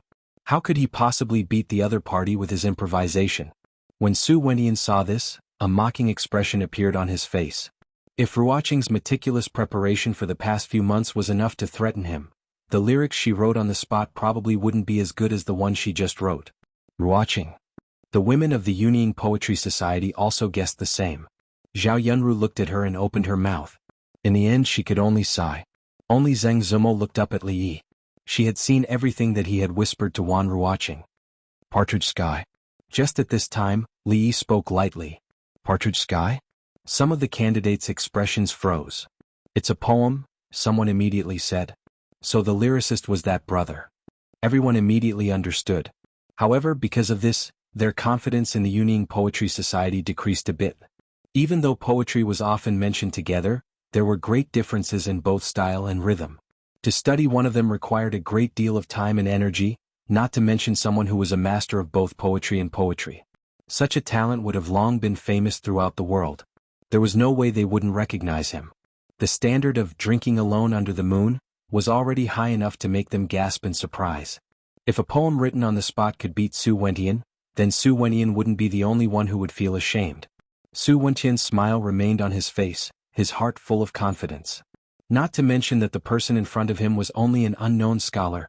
Even if the #1 scholar in Qing'an Prefecture wrote a poem on the spot, he wouldn't be afraid. When the time came, the work would be mediocre again. Let's see how they clean up the mess. When Li Yi's voice came, the women of the Yunying Poetry Society paused. Then they abruptly raised their heads, hope rising in their eyes. It was the same scene as before. Could this young master once again reverse the situation? Zheng Zumo looked at the scholar's calm expression. For some reason, her heart suddenly calmed down. It was also at this time that Li Yi's voice once again clearly reached everyone's ears. Blowing through the lingering smoke into the night wind, a bright moon hangs above the curtain. When the night wind blew through the thin mist and the bright moon hung outside the curtain uncontrollably appeared in their minds, the expressions on their faces froze. Because the road is far, the person is still far. Even if our hearts sleep together, we are not together. Li Yi's voice continued. It was as if Ruoqing was using graceful and agile hairpin-style small regular script to transcribe the words onto the Xian paper. Deep in love, deep in thought, the blue clouds return without a trace. Only like in a previous life, love separated mandarin ducks in two cages. After reading Lu Yong's Remembering Your Charm, Li Yi picked up the tea beside him and took a sip. Only then did he realize that the venue had suddenly quieted down. The little servant girl blinked her large eyes and unconsciously moved closer to Li Yi. The atmosphere was eerily quiet and the young girl was somewhat afraid. A moment later, a sound finally came from the venue. Su Wenyan turned his head. The expression on his face was indescribable. He opened his mouth but did not say anything in the end. He pushed through the crowd and walked out without a word. Only when his figure disappeared through the door did an uproar suddenly erupt from the crowd. Using a long and slow poem to describe parting and yearning. Although it is plain and unadorned, it is incisive. It seems plain and straightforward, but it shows even more the sorrow of parting. I did not think that brother would be a master of both poetry and poetry. I am impressed. In an instant, many people with complicated expressions cupped their hands towards Li Yi and said, Su Wenyan knows that he is not as good as brother and has already left. Today's competition is won by the Yunying Poetry Club. Although the process was complicated, in the end they still won. All the women of the Yunying Poetry Club had expressions of joy on their faces. Occasionally they would use their beautiful eyes to secretly examine Li Yi. His entire poem was filled with the sorrow of parting. This young master was probably thinking of his lover. They just did not know which woman was so lucky to be able to receive the favor of this young master. At this time, in the hearts of these talented women, this handsome young master who was a master of both poetry and poetry had long surpassed Yang Yanzhou, Xin Zhao and the others. He was almost at the same level as the Li Yi of the Immortal of the Magpie Bridge. Chapter 77. Although this Remembering Your Charm wasn't Lu Yong's best work, but as the saying goes, where there's water one can sing willow poems, Lu Sanbian's talent wasn't just for show. Any random piece he took out wasn't something any random cat or dog could compare to. Su Wenqian's literary talent was unknown, but he knew his own limitations. This could be considered an advantage. After Su Wenqian left, the people of the Dongli Poetry Club also left dejectedly, including some people who were close to Su Wenqian. They did not have the face to stay here anymore. After all, Su Wenqian was too cocky just now. Unfortunately, the higher he climbed, the more painful the fall. Not only did it cause the Dongli Poetry Club to lose the right to participate in the Mid-Autumn Festival, Su Wenqian himself would not be able to stand among the other scholars in the future. If it wasn't for young master today, it would be us who left just now. The leader of the Yunying Poetry Club, a woman called Zhao Yunru, brought over a tray covered with a red cloth. She bowed slightly and said, "These 100 taels of silver are for today's champion. Please accept them and don't refuse." "Thank you, Miss Zhao. I won't stand on ceremony then." Li Yi smiled as he took the tray from Zhao Yunru. The smile on his face became even brighter. He really had nothing to decline. This 100 taels of silver was his ultimate goal. If it wasn't for the Yunying Poetry Club, he wouldn't be able to get the silver no matter how good his poems were. Similarly, if it wasn't for him, the Yunying Poetry Club wouldn't be able to have the last laugh and obtain the right to participate in the Mid-Autumn Festival. Everyone took what they needed, no need to stand on ceremony. A poetry competition like this should be held a few more times. Throwing down poems, taking the money and running, wouldn't that be much easier than carrying candied fruits all over the streets? Of course, Li Yi only thought about it in his heart. Such a good thing couldn't be encountered every day. It was more reliable to do business honestly. After all, business could prosper the country. He wrapped the silver in the red cloth, stuffed it into the little servant girl's arms, and rubbed her head as he said, "Xiao Huan, take the silver. Let's go home."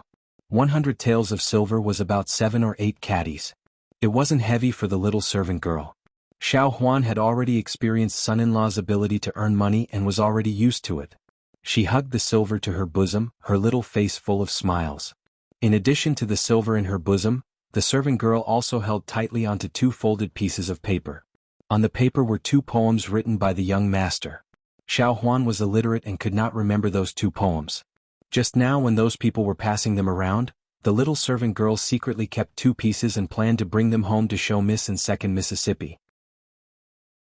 Just now, the elder sister said that the poem written by the son-in-law was about the sorrow of parting. It was about longing for one's beloved. Could it be that he was talking about Miss? If eldest miss knew, she would definitely be very happy. That time, the son-in-law did not return for the whole night. Everyone thought that the son-in-law had run away. Young miss did not show any reaction on the surface, but that night she was actually like Xiao Huan, unable to sleep the whole night. The young miss would also be shocked when she saw the son-in-law's poem. The little maidservant thought to herself, after all, it was not a waste of time. Li Yi's mood was also a little better. Just as he was about to leave with Xiao Huan, he saw Zheng Zimo standing there. His footsteps paused slightly, and after a moment of thought he walked over there. Zheng Zimo saw him walking over, and the expression on her face slightly froze. She subconsciously asked, "What are you going to do?" Li cupped his hands at her and said, "Miss Zimo, I did not mean to offend you that day. I just mistook you for a friend of mine. If I disturbed you, I hope you will not blame me." Because of his mood just now, Li Yi's attitude towards Zheng Zimo was not so friendly, but after all, it was his fault. In this era, holding a woman's hand was already a very serious offense. It was understandable for the other party to call him a lecher. Of course, these two sentences at this time were not asking for forgiveness, but just expressing his attitude. After all, they had stood on the same front and fought together. A mistake was a mistake. Even if they would not have a chance to meet again in the future, some words were said, and their thoughts would eventually be more clear. Hearing Li Yi's words, Zheng Zimo's expression was slightly startled. He would actually apologize to her. This was something Zheng Zimo had never thought of. After experiencing what had just happened, Zheng Zimo was already very clear in her heart that even though this scholar was unreasonable, his talent was shockingly high. At the very least, he was much better than Su Wentian, and perhaps he wasn't inferior to Yang Yanzhou or Xin Zhao. Which one of these geniuses wasn't a proud and arrogant person? In public, he would bow his head and apologize to a woman? But she had also seen many scenes. After a moment of surprise, the expression on her pretty face quickly returned to normal. She bowed slightly to Li Yi and said, "Since it was not intentional, there is no need to mention this matter in the future." Li Yi did not know that Zheng Zimo had already thought that what happened that day was only a misunderstanding. What she wanted was exactly Li Yi's attitude. Originally he thought that she would call him a lecher like before. Li Yi had already mentally prepared himself for this. He did not think that she would actually bow and return the greeting. It was clear that she did not intend to pursue the matter. "I wonder if you will participate in tomorrow's mid-autumn poetry meet?" At this time Zhao Yunru walked over and asked Li Yi with a smile. In Zhao Yunru's view, with the talent he had displayed today, if he could participate in the mid-autumn poetry meet, he would definitely shine. At that time, it would not be impossible for him to surpass Yang Yanzhou and Xin Zhao and obtain the title of the #1 scholar in Qing'an Prefecture. "To be honest, Miss Zhao, I have no interest in the poetry meet." Li Yi smiled and then raised his hands in a salute to the crowd. He said, "It's getting late. If there is nothing else, I will leave first." Hearing the first half of his words, the women of the Yunying Poetry Society were stunned. The poetry meet that they dreamed of participating in the eyes of the other, was not even worth mentioning. At this time, in Wan Ruoqing's mind, the image of him casually tossing Su Wentian's poem to the side floated up. Her heart suddenly felt relieved. This young master does things differently from normal scholars. He is most likely a noble person and does not care about empty reputation. Also, with his talent in poetry, he does not need to compete with others. As she thought this, she suddenly seemed to remember something. Her expression changed slightly. When she turned her head, the figure of the scholar and the servant girl had already disappeared through the door. "I was only thinking about the poem just now and forgot to ask for that young master's name," she exclaimed softly and hurriedly chased after them. After a moment, Wan Ruoqing stood on the street and looked at the bustling crowd. She could not see the end of the crowd. She gave a long sigh and turned to walk back. Chapter 78. Because of the poetry recital, they had wasted too much time. By the time Li Yi carried the servant girl back to the stockade village, the sun was already setting in the west. The servant girl's physical strength was much weaker. After walking for a day, she was so tired that she could not even walk when she was halfway back. At first, when Li Yi proposed to carry her on his back, the young maidservant kept on refusing. She gritted her teeth and walked a few steps, almost falling down. Li Yi did not allow her to say anything and lifted her up. The young girl resisted a few times but was unable to break free. She could only obediently adjust her posture and lay on his back. When Li Yi first came to this world, his body was still weak. However, Li Yi had been consciously training every day for the past 2 months. Recently he had been learning martial arts from Lu Rui. Although he could only make a few good postures and was not very useful, his physique was obviously much stronger than before. At least it was about the same as a normal person. Although the young girl's face was round and had some baby fat, she was petite and had a very slim figure. Li did not feel that it was too heavy to carry her. Along the way he occasionally told some jokes which made the young girl giggle. Her body trembled on Li's back. Sometimes she would interrupt and say a few words. Later on Li did not speak much. He only listened to the servant girl talk non-stop. Of course Xiao Huan did not have so many stories in her head. What she talked about was nothing more than things that happened when they were young. Xiao Huan and Lu's sister Rui grew up together. Naturally they were part of the story. When she was alone with Li, she did not have so many scruples when they spoke. Sometimes she would unintentionally talk about some interesting things that happened between the two girls when they were young. For example, second Miss was mischievous at that time. She did not practice martial arts properly and was punished by the master. She took a wooden sword and randomly slashed in the courtyard to vent her anger. She accidentally damaged the master's favorite flower. She threw the sword down and sat in the courtyard crying. Xiao Huan could not stop her, so the two of them cried together. Later on, eldest Miss took the initiative to tell Master that she was the one who damaged the flowers. Master punished her by locking her in the room to reflect on herself and forbade her from eating for a day. Xiao Huan and second Miss hid half a steamed bun each and passed it to her through the window. As she spoke, the young maidservant had a smile on her face. As she spoke, her voice grew softer and softer. It wasn't until Li felt that the young maidservant's breathing had gradually steadied that he discovered that she had fallen asleep. In order not to wake up the servant girl, Li slowed down his pace and tried his best not to shake. However, when he walked back to the stockade village, there was only a small amount of light in the sky. When he passed through the stockade and walked home, he bumped into the woman with the waist of a bucket. It was unknown if Lady Wu had done it intentionally or not, but when she brushed past Li Yi, her body suddenly tilted. Although Li Yi's physical strength had increased over the past few days, he was clearly at a disadvantage in terms of weight. He immediately staggered from the collision and managed to stabilize himself with great difficulty. However, the young maidservant on his back was startled awake. Madame Wu curled her lips, a mischievous smile on her face. "Son-in-law," she softly muttered a few words and rubbed her sleepy eyes. The small bundle on her arm fell to the ground and when it landed, it scattered and a few silver ingots rolled out. It was a familiar scene. Madame Wu lowered her head to look at the silver ingots on the ground with a lifeless expression. The mischievous smile on her face had long disappeared. She couldn't suppress the impulse in her heart. She wanted to rush up and snatch the silver and run away, but in the end she couldn't turn her thoughts into reality before Li Yi picked up the silver. Even after Li Yi and Xiao Huan's figures disappeared and the sky had completely darkened, the woman with the waist of a bucket was still standing in the same place, as if she had become a statue. It was rare for him to wake up early. Li pushed open the door and walked into the courtyard. He stretched his body. The weather had just entered autumn, so there wasn't much of a chill. The morning sun shone on his body, warm and comfortable. The sky was blue, and only a trace of clouds could be seen in the distant horizon. Although the air was fresh at this time, Li couldn't help but miss the mellow haze of an ancient city in the northwest. However, in this life he was afraid that he wouldn't be able to smell that familiar smell again. The little maid came out of the inner courtyard and rubbed her sleepy eyes. She planned to wake the son-in-law up as usual. When she looked up, she was slightly stunned and then smiled. "Son-in-law, good morning." Standing in the courtyard, she watched the son-in-law slowly do a strange action, which didn't look like a martial arts move. After a while, the little maid went to the kitchen to prepare breakfast. Li Yi continued to do Tai Chi slowly, sorting out some things in his mind. The problem of the shop could now be solved. He could first release a small batch of floral dew and see the reaction of the market. As for the factory, it was time to start the construction.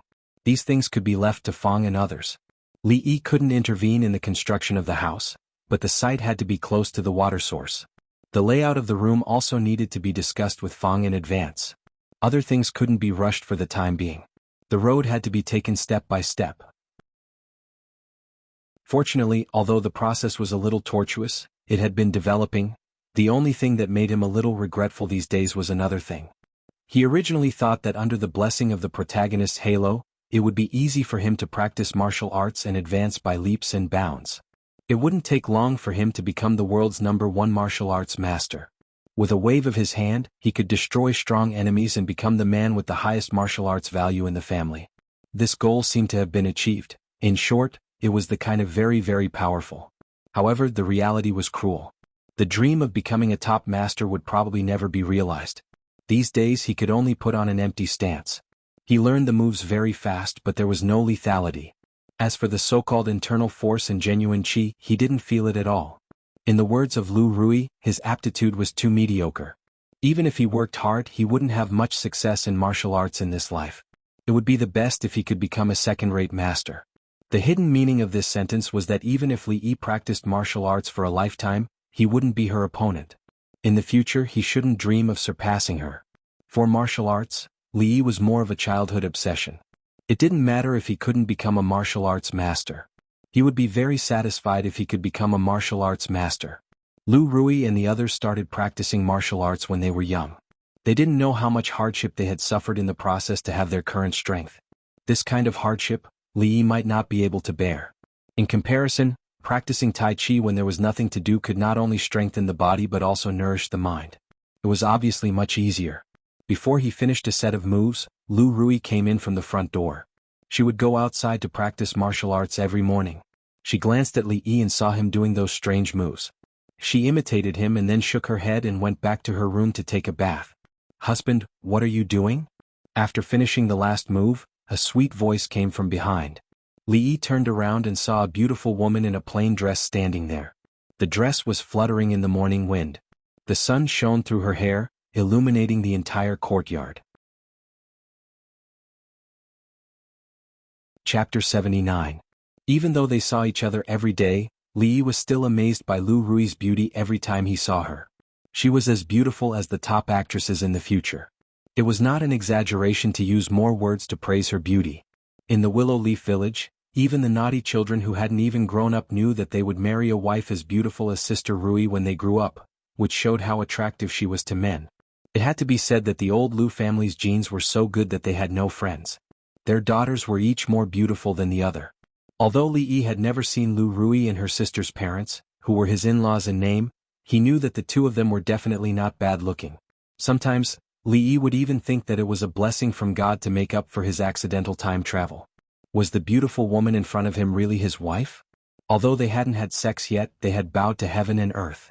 Even though Li Yi was still a single dog, in fact he didn't belong to this species anymore. He looked up at her and said with a smile, "This is called Tai Chi. When I was a child, I passed by an old Taoist in the village and taught me. He said that practicing Tai Chi could cultivate one's mind, strengthen one's body, and make one live to 100 years old. Do you want to learn it, my wife?" Lu Rui smiled and said, "My husband, you must be joking. Although Taoism is good at maintaining one's health, how many people have been able to live for more than 100 years since ancient times? In the stronghold, those who can live to 60 or 70 years old are already very rare. Even for martial artists like me who have a slightly longer lifespan, living to that age is already considered very fortunate. How could I dare to hope to live to 100 years old?"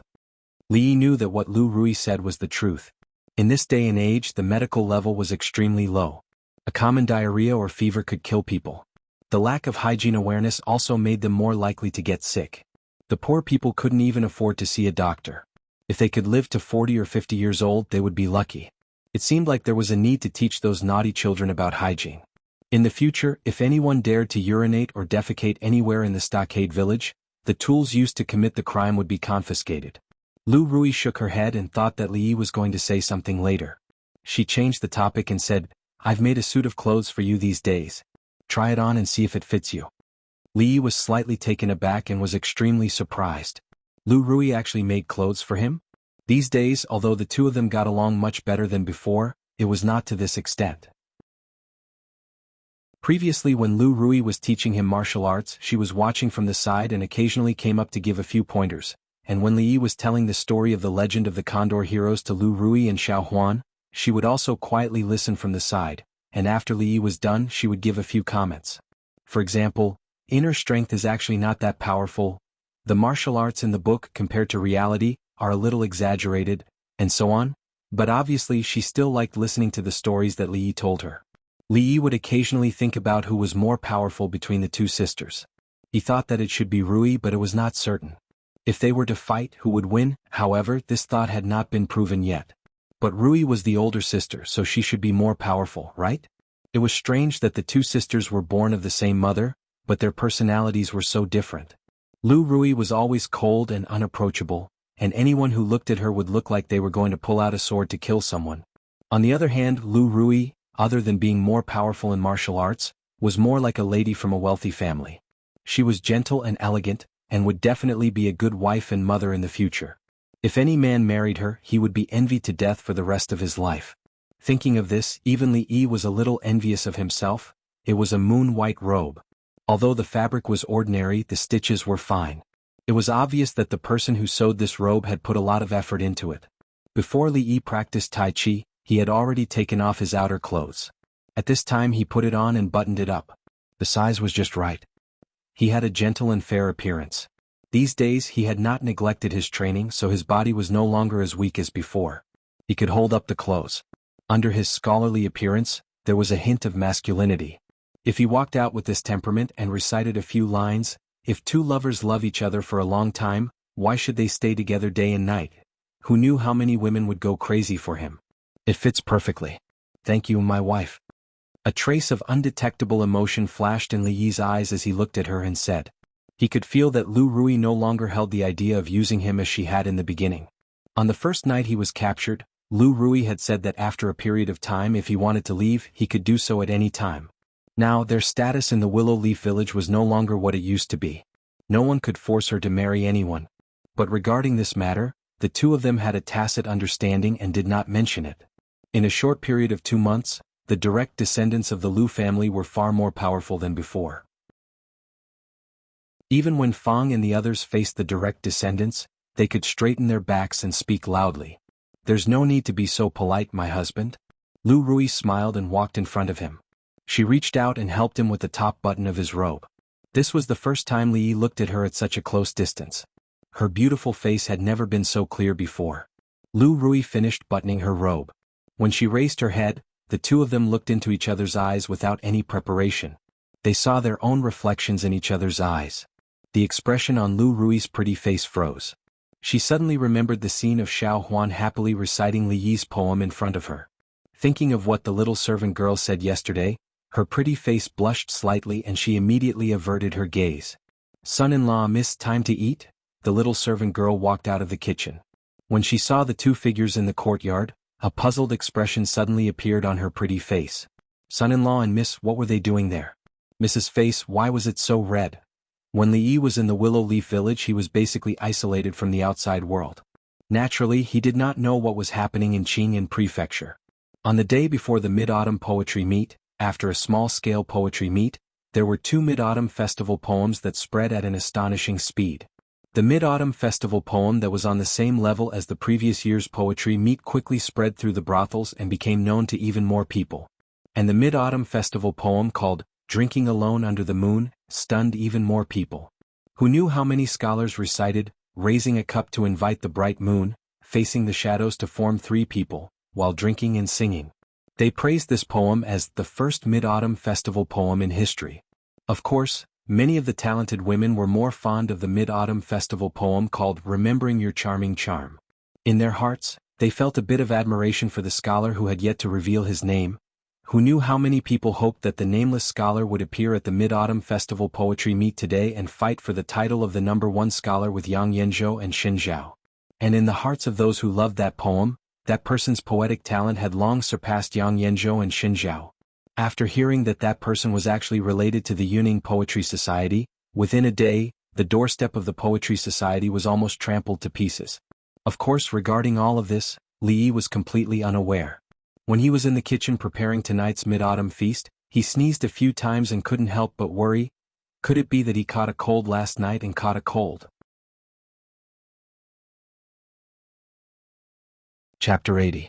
The Mid-Autumn Festival had always been a very elegant festival since ancient times. An incense burner table was set up in the courtyard, and on it were some fruits, pastries, mooncakes, snacks, and the like. 3 cups of light wine and 2 plates of side dishes would be gathered with the family, and they would toast to the moon. However, any kind of elegant atmosphere would always be destroyed when it came to Fang and the others.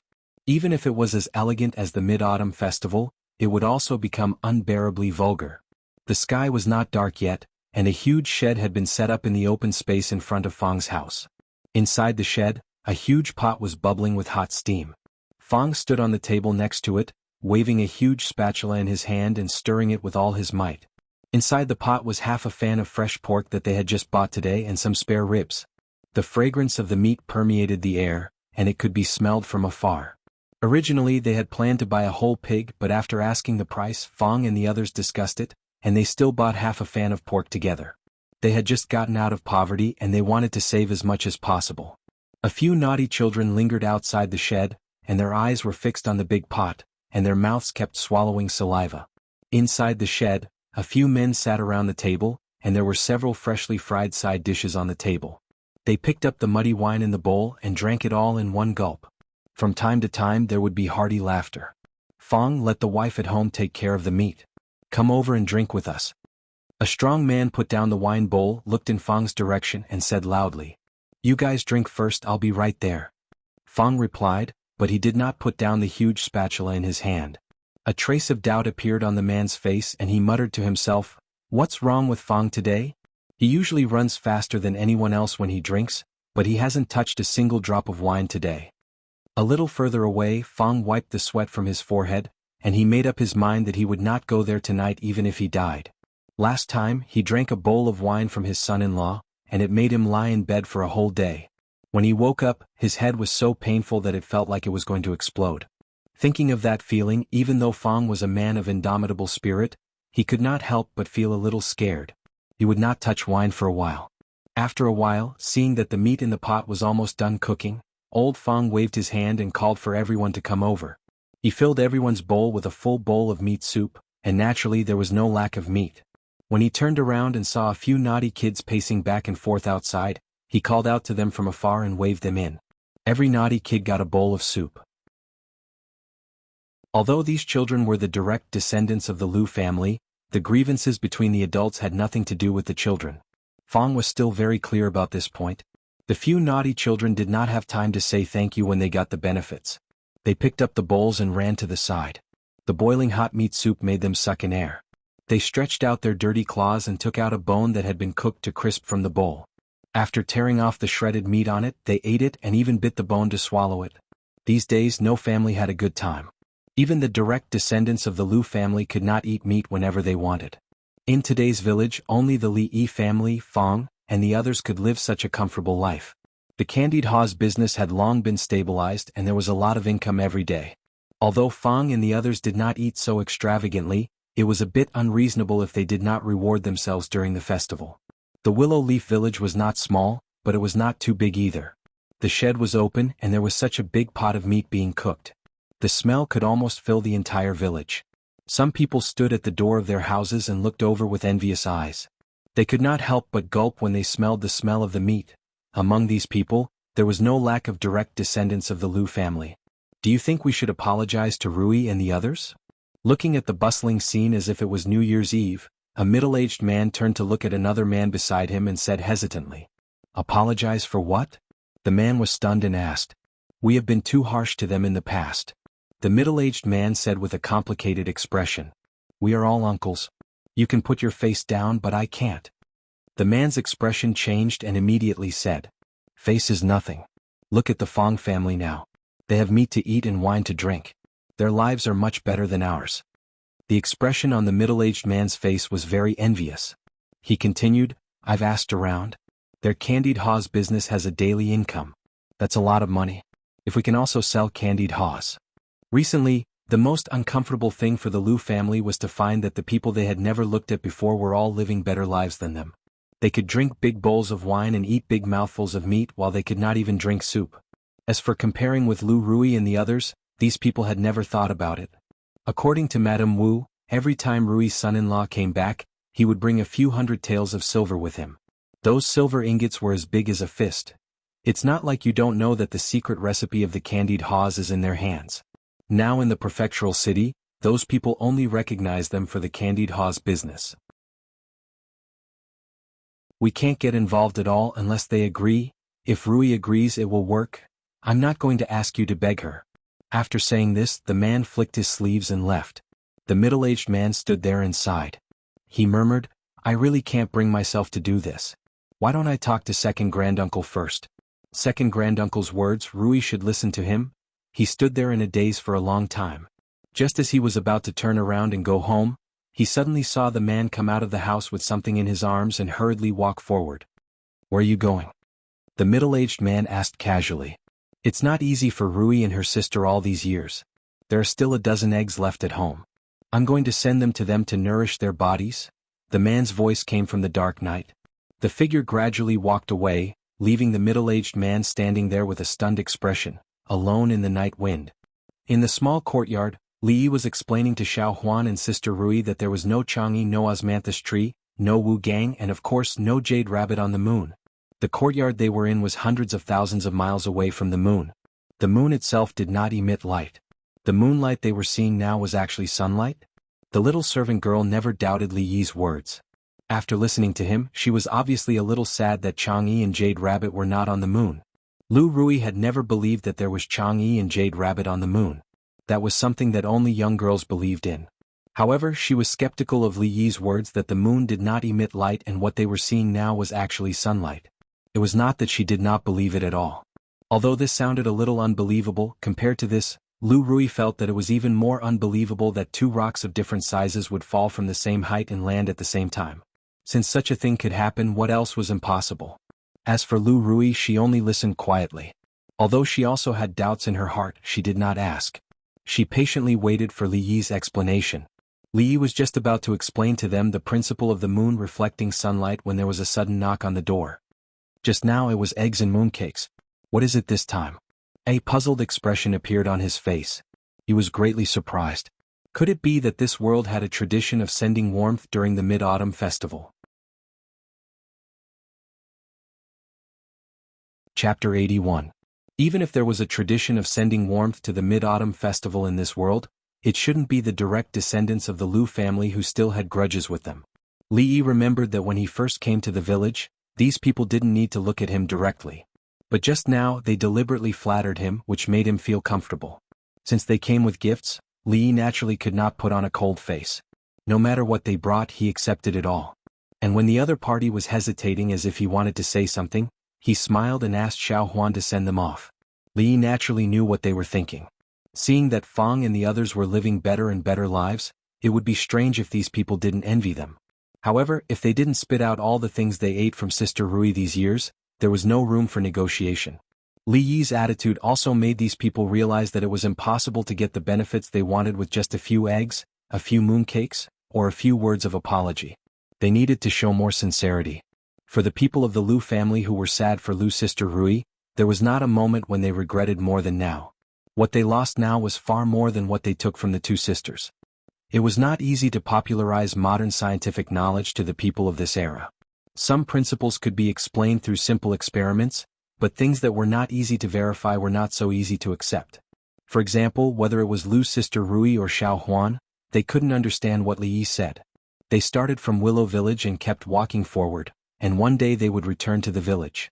When Li Yi used a big ball as a metaphor for the world they lived in, even the little servant girl couldn't help laughing.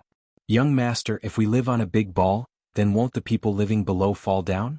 Even the little servant girl who trusted Li Yi to the extreme couldn't understand this matter. Speaking of this, Li Yi realized that it was time to end the knowledge popularization tonight. If he continued to explain, he might have to talk about gravity or the rotation of the Earth. Was the planet under their feet called the Earth? This was something that Li Yi could not prove. But here, all the natural laws of the original world were also applicable. The sunrise and sunset, the 24 hours of the day, the 24 solar terms, and other aspects should be the same. It was somewhat similar to the parallel space theory of the future, but whether it was true or not was no longer important to him. After dinner, he walked out of the courtyard. When he reached the door, he smelled the fragrance of meat that had yet to dissipate. Fang and those fellows were too high profile. With such great fanfare, were they not afraid of attracting the wolves in the back mountain? Speaking of which, it was the night of the full moon. The possibility of this happening was very high. He had to remind Xiao Huan to close the door at night. As he thought of this, he saw a few sturdy figures walking over. Son-in-law. Fang was quite surprised to meet Li Yi and immediately greeted him. Where are you going? Li asked curiously. We plan to go down the mountain tonight and walk around the prefectural city, Fang replied with a smile. It's so late, going to the prefectural city? Li was even more puzzled. Seeing Fang and the others sneaking around, the smiles on their faces seemed to reveal a sense of lasciviousness. Li looked at them and said, "Could it be that you are going to a brothel?" The more he thought about it, the more he felt that it was possible. Fang looked honest, but he was always thinking about earning money to marry a mistress. He was the type of person who was extremely coquettish on the inside. But the strange thing was that he was not afraid of his wife at home today. Fang looked at Li Yi and said righteously, "Son-in-law, the prefectural city is very lively on the night of the Mid-Autumn Festival. We're just going down the mountain to take a look. Son-in-law, don't sully our innocence." Fang's words made Li Yi want to slap him. He was clearly uncultured, but he still wanted to learn from scholars and speak in a genteel manner. Yet he always expressed the wrong meaning, sully his innocence. This scene stung his eyes just thinking about it. Moreover, where did this guy get his innocence from? We are all men, so I can understand. But this kind of thing needs to be restrained. Don't be carried out of the jade yard tomorrow. Although Fang looked like a dragon and a tiger, who knew if he was as strong as he looked in that aspect? Li Yi kindly reminded him. "Son-in-law, how do you know about the jade yard?" Fang looked at Li Yi and asked with a puzzled expression. Li Yi was stunned for a moment, then a smile appeared on his face. He looked up at the sky and couldn't help but exclaim, "The moon tonight is not bad. The moon is so big and round." Fang, after being stunned for a moment, he could only laugh dryly and say, "Yes, the moon is so big and round today." He sighed with emotion at the mid-autumn moon and suddenly felt a surge of talent in his heart. He almost wanted to recite a poem, but Fang stopped himself in time. He turned to look at Li Yi and said, "Son-in-law, do you want to go down with us to take a look? The busiest days of the year in the prefectural city are the mid-autumn and the upper prime period. Don't worry if you want to go to the jade yard, we will definitely not tell eldest miss when we come back." Fang and the others looked at each other and revealed a smile that all men understood. To be honest, Li Yi was really moved by Fang's words. In this era, one couldn't watch TV or watch movies or even play with mobile phones. There was really no entertainment to pass the time. It was even more so in the stockade outside the prefectural city. After dark, people could only go to bed early. Li Yi was very curious about what the nightlife of the people in the city was like. On account of old Fang's sincere invitation, he reluctantly accompanied them for a stroll. Of course, it was fine to go to the jade yard. It was the first time in 2 lifetimes and he couldn't give it away so carelessly. Moreover, he and Zheng Zumo were considered acquaintances. If he ran into her, how awkward would it be? He could consider going to other brothels. Under the condition of keeping his bottom line, he could properly experience the ancient culture. Going out with Fang and the others in the middle of the night, his sense of security suddenly increased a lot. He was about to go back and say hello to Lu Rui and the others, but when he turned around he found that the woman with the sword was leaning against a willow tree behind him, looking at them with interest. "Hello, second miss." Fang had an extremely simple and honest expression on his face. He greeted Lu Rui, but there was a trace of an imperceptible smirk at the corner of his mouth. Seeing his sister-in-law behind him, Li Yi suddenly had a few black lines on his face. He had actually been tricked by this idiot Fang. He must have remembered that he had been beaten up by his sister-in-law 2 times before. He had already seen Lu Rui just now and deliberately said those words to lure him. Was this still the King simple and honest Fang? Chapter 82. After seeing the Qing and prefecture city on the night of the Mid-Autumn Festival, Li Yi finally understood that Fang was right. Before this, he had never thought that the nightlife of the ancient people could be so rich. The streets of the Qing and prefecture city were as lively as the extremely prosperous night markets of the later generations. The entire street was brightly lit, and the main street, which was several feet wide, was unusually crowded. It was difficult for carriages and horses to move. There was an endless stream of pedestrians, and hawkers with their shoulders on their shoulders came and went. All kinds of hawking sounds could be heard. After walking for a short distance, Li Yi already saw a few hawkers selling candied haws. Their business was unusually good. If Fang and the others saw this, they would probably die of heartache. Tonight's business was probably equivalent to 10 days or half a month's worth of business. Thinking of Fang, Li Yi couldn't help but feel a few black lines appear on his face. Men become bad when they become rich. This saying was used in both ancient and modern times. Now that Fang's wallet was bulging, Even his personality had changed a lot.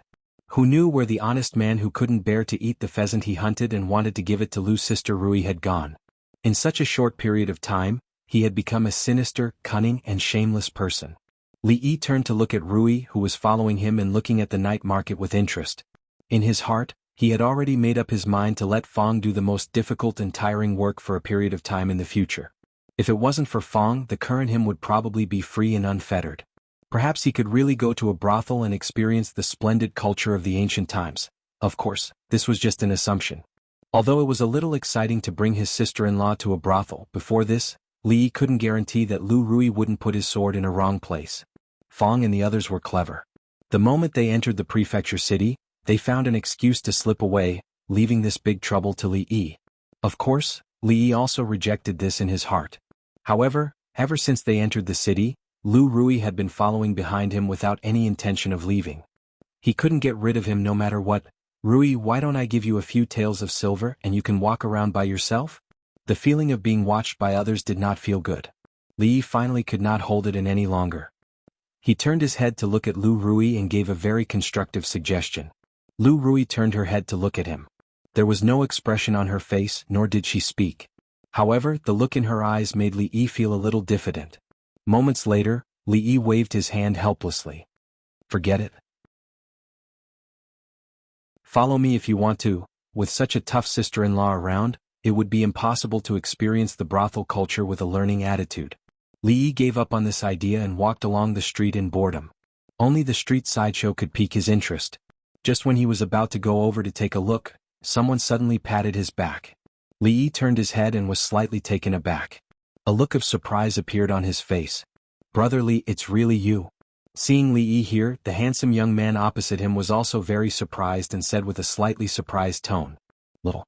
Haha, Brother Li, what a coincidence." Li Yi didn't expect to meet the little prince of Ningguang Mansion here.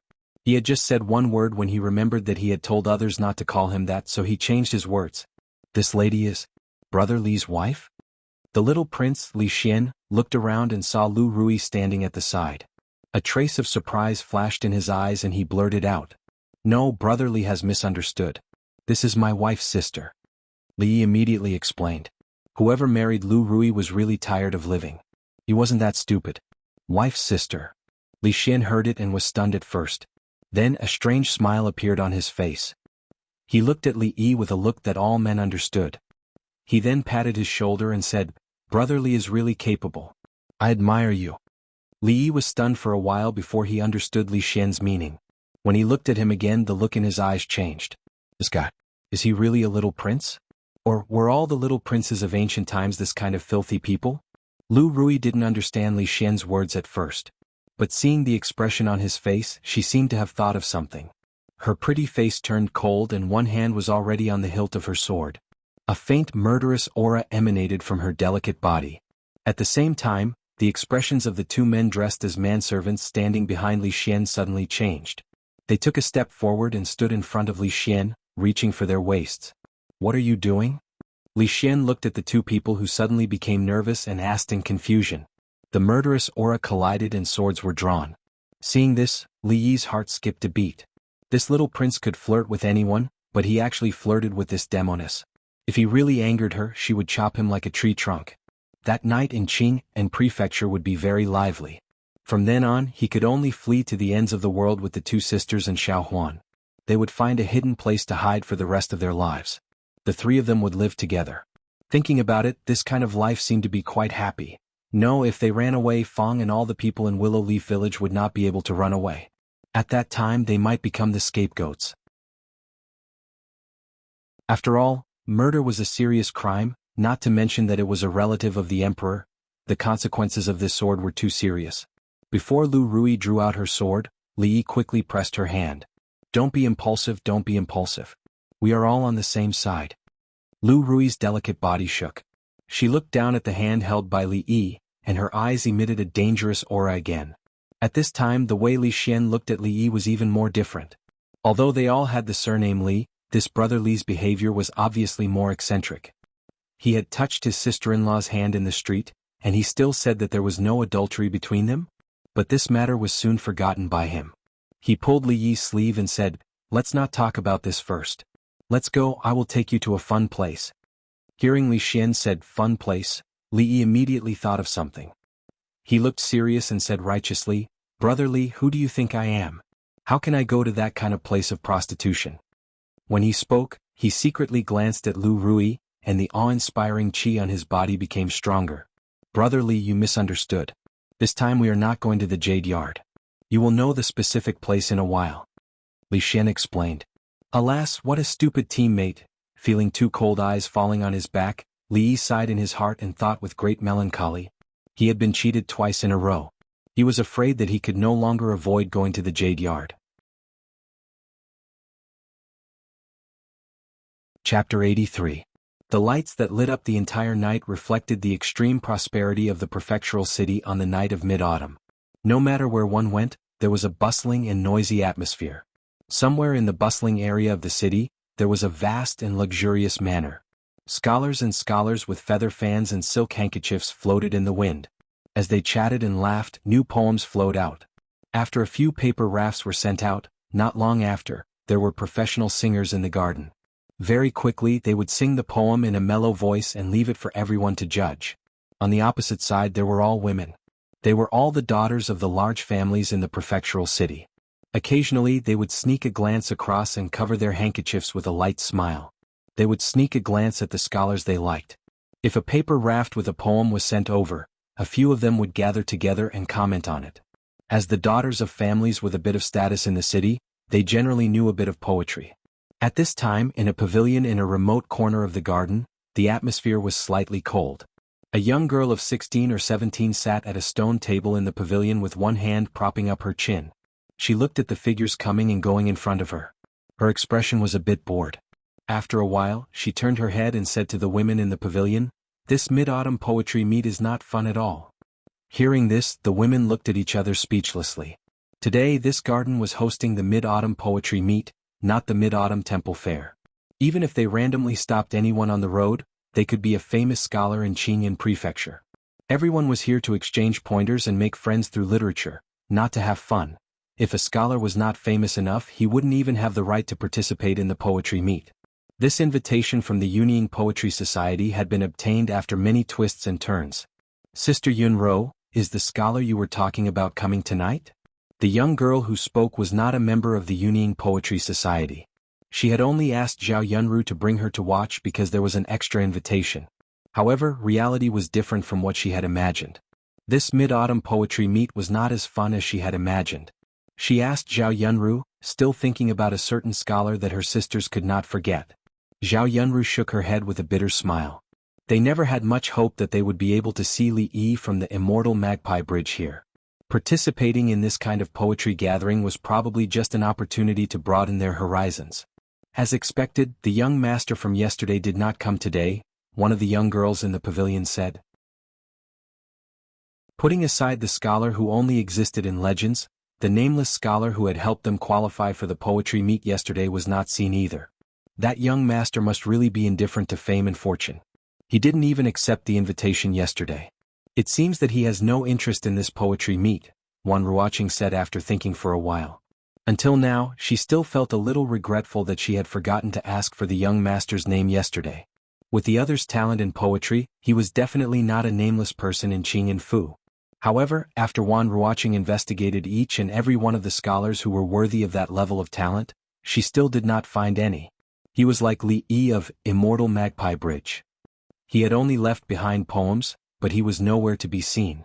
This caused countless scholars to daydream. If he could come, perhaps things would not be so boring right now. At least in name, he was still a member of the Yunying Poetry Society.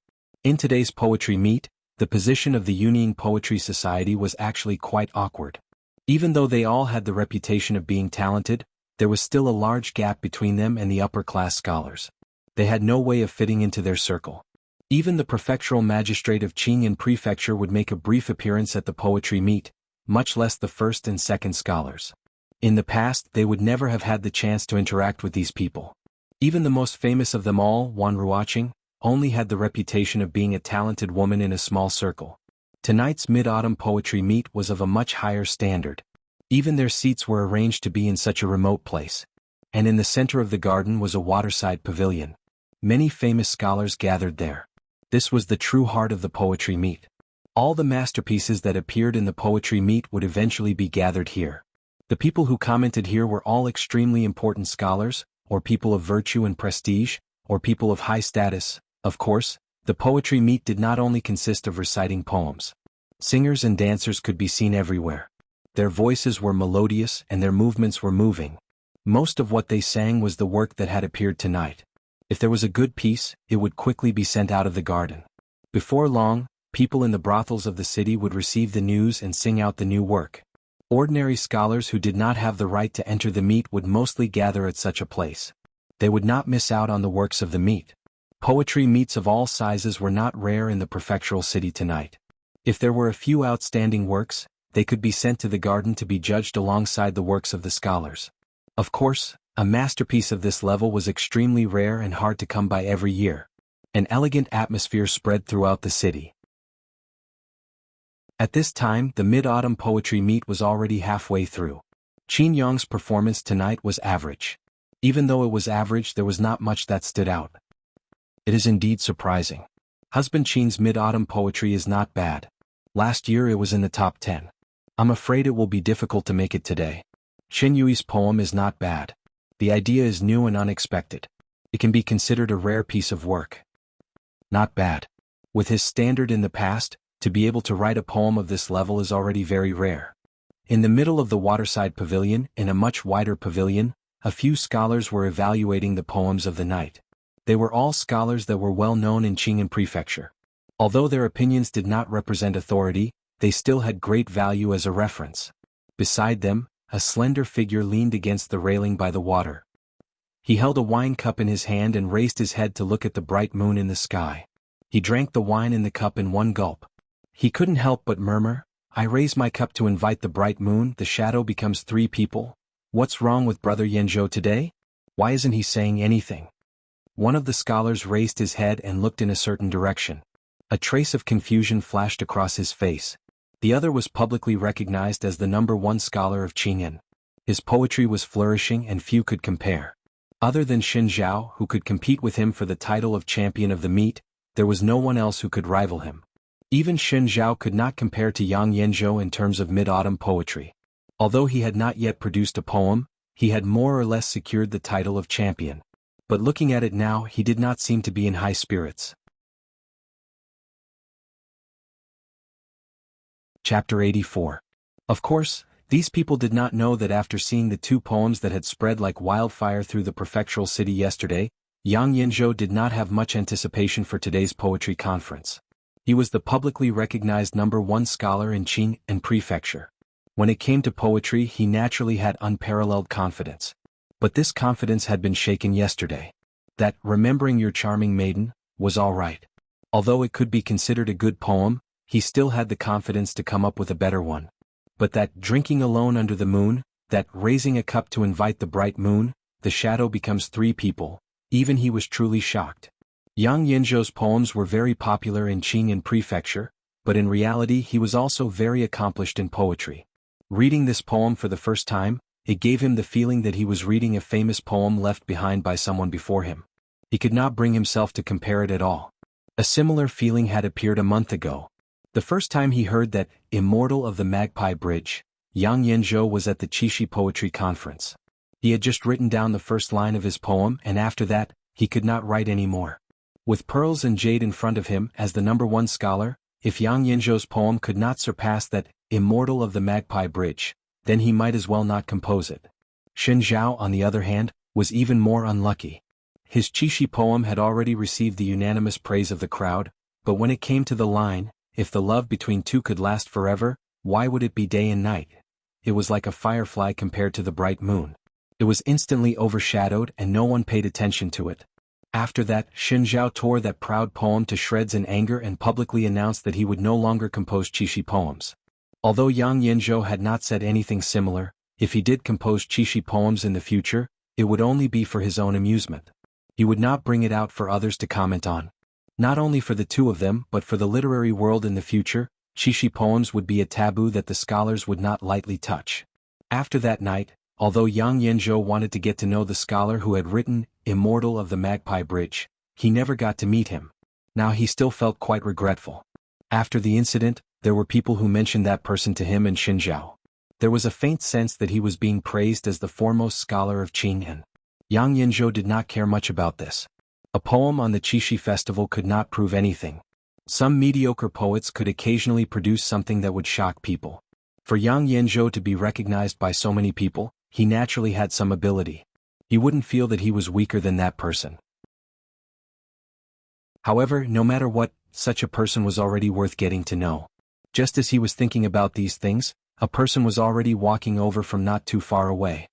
Hearing the approaching footsteps, Yang Yanzhou turned his head and saw a young scholar walking over. Brother Wan. The other party was also an extremely famous scholar in Qing'an Prefecture. Yang Yanzhou raised his hands in greeting to him. After the other party returned the greeting, he asked curiously, "I saw Brother Yanzhou drinking by yourself for a long time just now. Is there something on your mind?"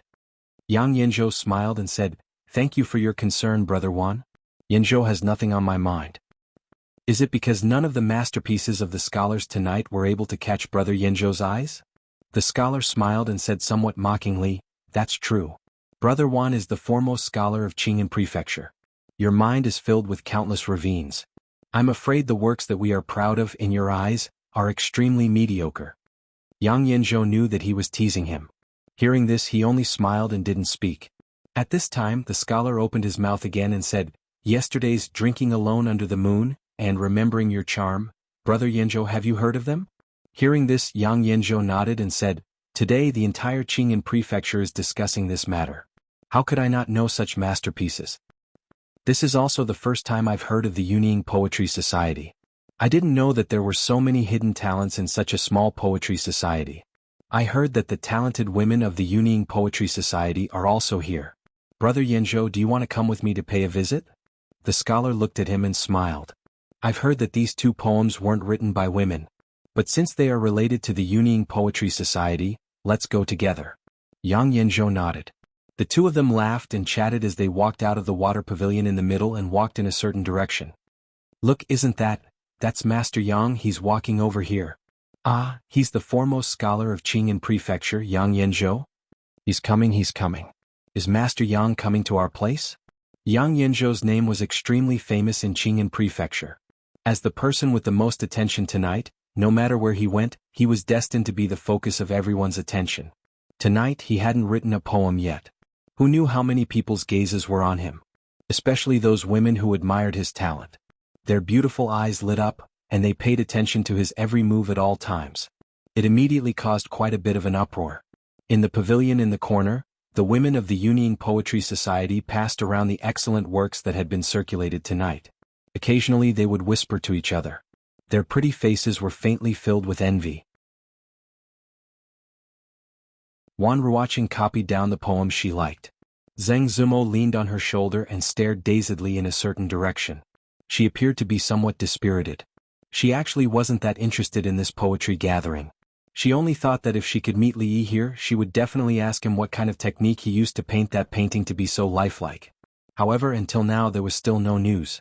Although she felt regretful, she also realized that that person probably wouldn't come. Her eyes inadvertently glanced, and there seemed to be a graceful figure flashing by.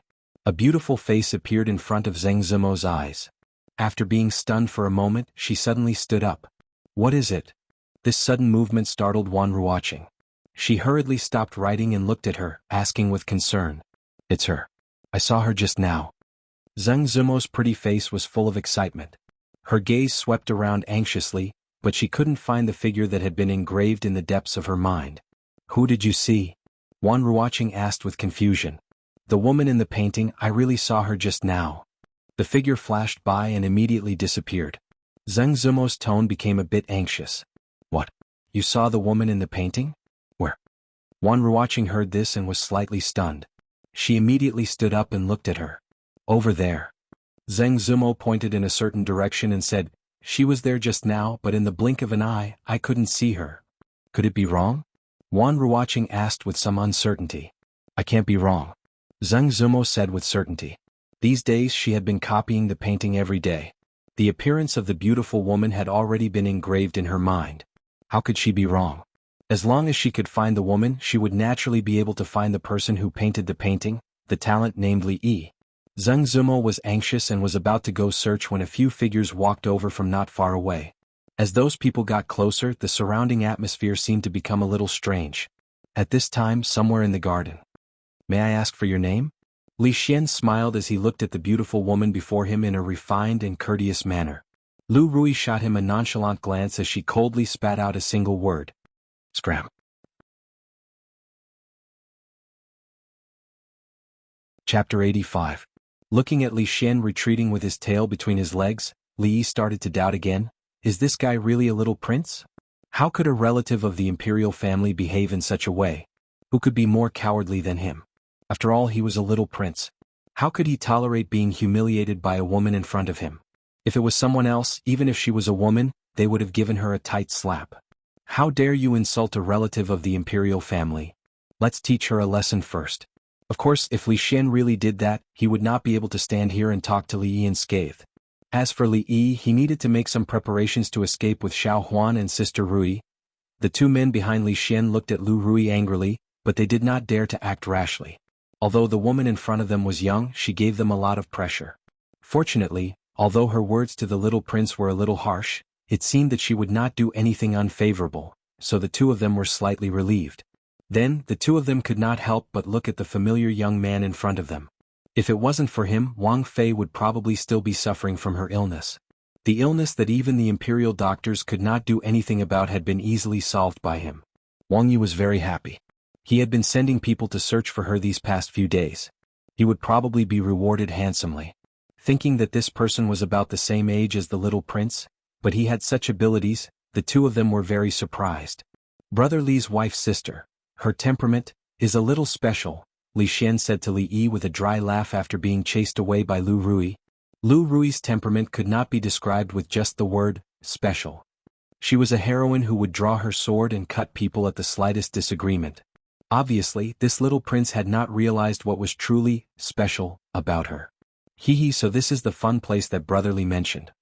Li Yi smiled awkwardly and changed the topic. Only now did she realize that the place Li Xian was talking about wasn't a brothel. She was a little disappointed. The atmosphere in the garden looked very elegant. There were scholars and beautiful women, dancers and singers, and people who recited poems and admired the moon. It was very lively. Upon hearing this, Li Xian waved his hand and said, "Calling me Brother Li sounds too distant. I owe you a favor, so you don't need to care about these formalities. You and I can just call each other by name." Although this little prince looked very unreliable, his temperament and nature were very much to Li Yi's liking. If the other party really put on airs in front of him as a little prince, Li Yi would not be too close to him. After all, although he lived in ancient times, he had lived in the 21st century for a long time. He still had some conflict with the ancient concept of hierarchy. Although when in Rome, do as the Romans do in front of people of the same age, Li Yi did not want to always appear inferior. It was better to try his best to avoid interacting with these so-called big shots. A small willow leaf village was enough for him to deal with. Li Xian patted his shoulder and said, "You might not know this, but this year's Mid-Autumn Poetry Meet will be held in Mianxiu Garden. You can randomly point to anyone and they will be famous scholars. Those talented girls in the prefectural city, or the ladies from the noble families who admire their talent and learning will all be here. Even a few famous prostitutes from the brothels have been invited. If they can write a good poem and suppress the first and second scholars, maybe they will also be favored by them." A dream in a spring night, Li Xian talked non-stop on the side.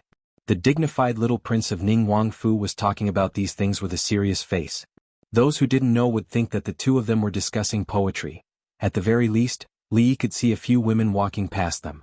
Their gazes lingered on them for a long time, and when they walked past them, they would even turn around to look at them. He could vaguely hear them giggling while covering their mouths, saying that the two young masters were really handsome. This was the truth. After Li Yi transmigrated, he was most satisfied with the appearance of this body. No matter how he looked at it, it was extremely handsome. Otherwise, Lu Rui would not have fallen for him at first sight, right?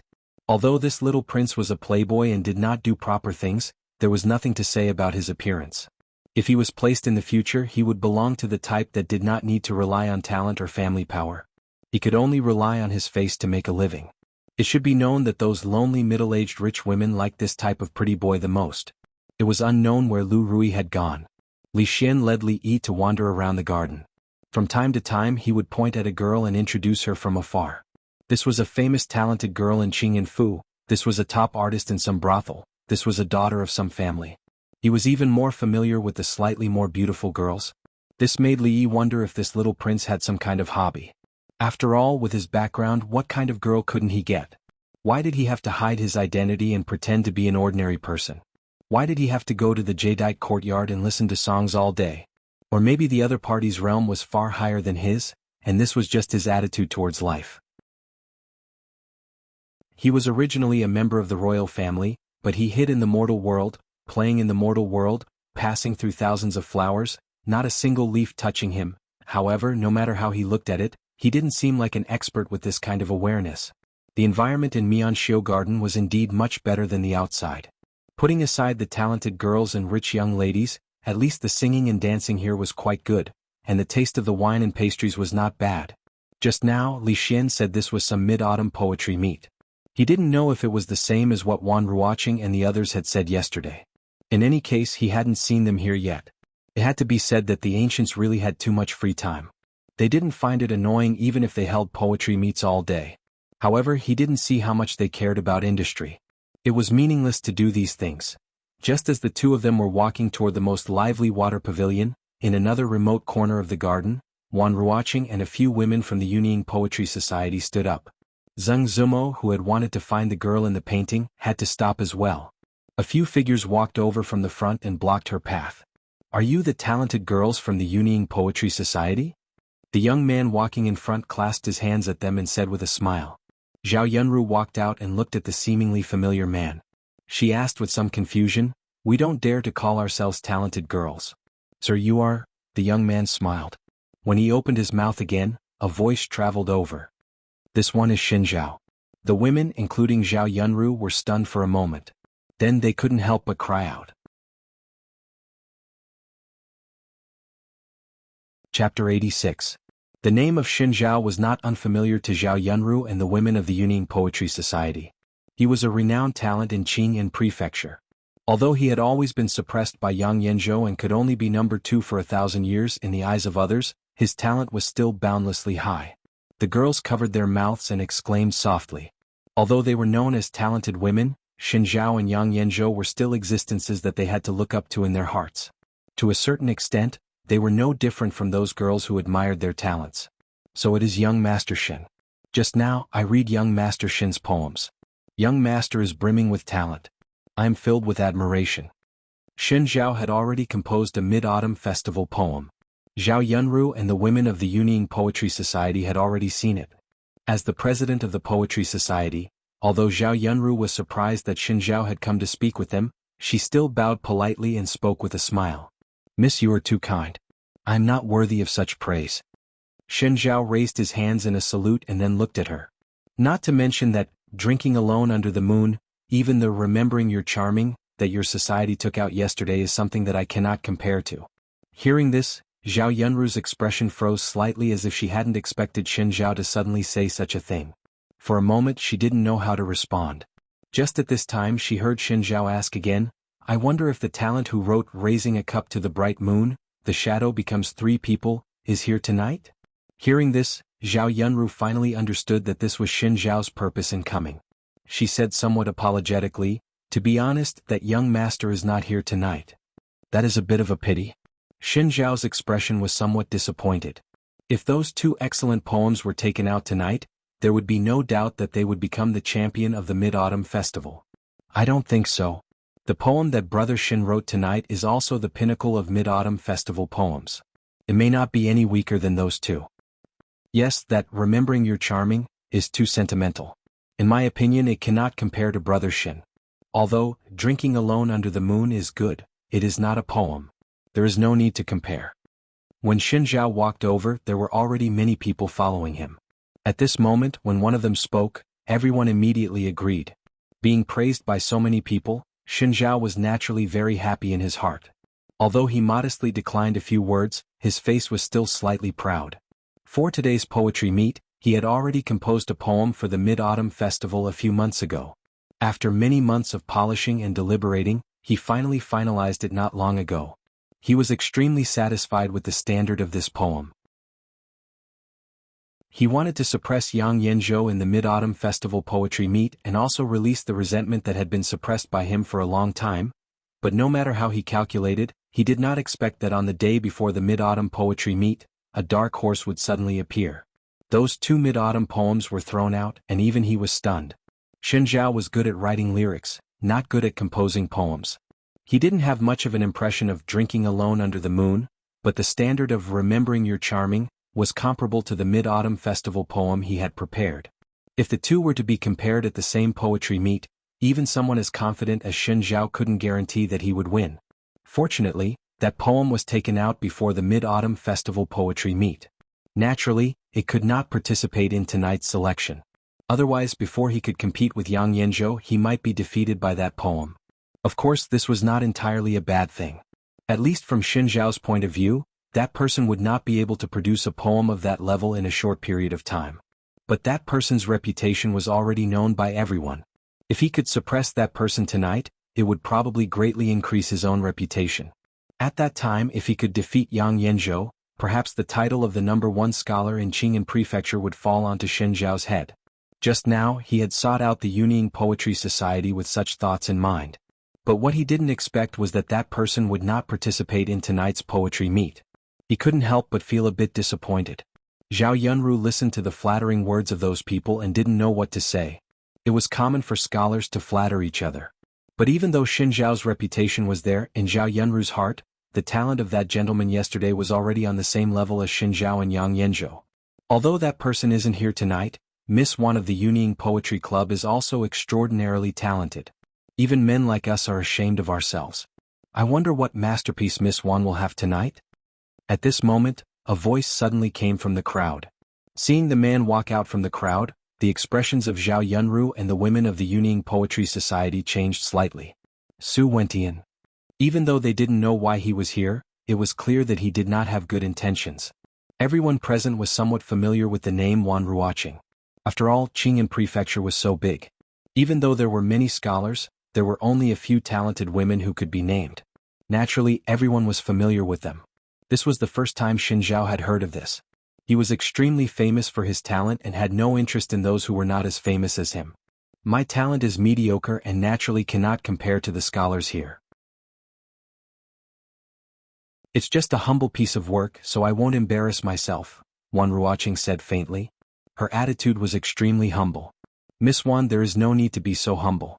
The poem you took out that day, Immortal of the Magpie Bridge, is something that we will never be able to match in our lifetime. Su Wentian's face was still full of smiles. As he spoke, his eyes inadvertently glanced at Shen Zhao. As expected, after hearing the 3 words, Immortal of the Magpie Bridge, Shen Zhao's expression did not look too good. That day, because of this poem, in a moment of impulse, he personally tore up his proud work and swore that he would never compose Qixi poems again. After thinking about it, he regretted it greatly. But with his status, since he had already said it, he naturally could not take it back. However, every time he thought about it, he felt very uncomfortable. Now that Su Wentian mentioned it, it brought back some bad memories. But wasn't that poem written by a scholar named Li Yi? What does it have to do with the woman in front of him? That, Immortal of the Magpie Bridge, was it really written by you? Shen Zhao looked at her and asked in shock. Young Master Shen, you misunderstand. Immortal of the Magpie Bridge was indeed written by a scholar named Li Yi. I merely saw it by coincidence, Wan Ruoqing explained. Haha, the story of the sky prayer lantern is too outrageous. I don't believe it. Before Shen Zhao could speak, Su Wentian shook his head and said, let's not talk about this for now. You have the reputation of being a talented woman. A mere Mid-Autumn Festival poem, I'm afraid you can easily compose it. Are you looking down on the scholars here? That day at the Qixi poetry meet, Su Wentian was there. Of course, he knew that the poem was not written by Wan Ruoqing. But after what happened yesterday, Su Wentian's reputation was completely ruined. He hated the Yunying Poetry Society to the extreme. He had gone through so much to obtain the right to attend today's meet. If he didn't embarrass them in front of everyone, he would not be able to swallow this anger. At this moment, Shen Zhao pondered for a moment and finally spoke. This brother's words make sense. The purpose of today's poetry meet is to exchange pointers and make friends through literature. If you still refuse, then you are really looking down on us. When Su Wendian spoke, Xin Zhao already had a trace of suspicion in his heart. Now he went along with his words. Whether or not this woman had that kind of poetic talent, after she composes a poem, he would naturally know. Brother Xin's words make sense. Yes, you don't have to decline anymore. We also want to see the poetic talent of the talented lady of Qing and Fu. With Xin Zhao as the leader, the people present all agreed. Seeing this, the expressions on Zhao Yunro and the women of the Yuning Poetry Society became ugly. Exchanging pointers was voluntary. Forcing someone to compose a poem had never been heard of. Xin Zhao and the others were bullying people by doing this. Wan Ruoqing had a difficult expression. It wasn't that she couldn't compose a mid-autumn festival poem, but her improvisation was only average. Su Wendian would definitely use this as a pretext. This was something she didn't want to see. Su Wendian saw the expressions of Wan Ruoqing and the women of the Yuning Poetry Society. A trace of mockery rose to the corner of his mouth. So what if I look down on you? So many men bullying a weak woman, you are shameless to the extreme. At this time, a voice clearly traveled into everyone's ears. There was a moment of silence. Then anger rose to the faces of several people. They all turned their heads and looked in the direction of the voice. Under the moonlight, the white-clothed woman stood there with her sword and looked coldly at them.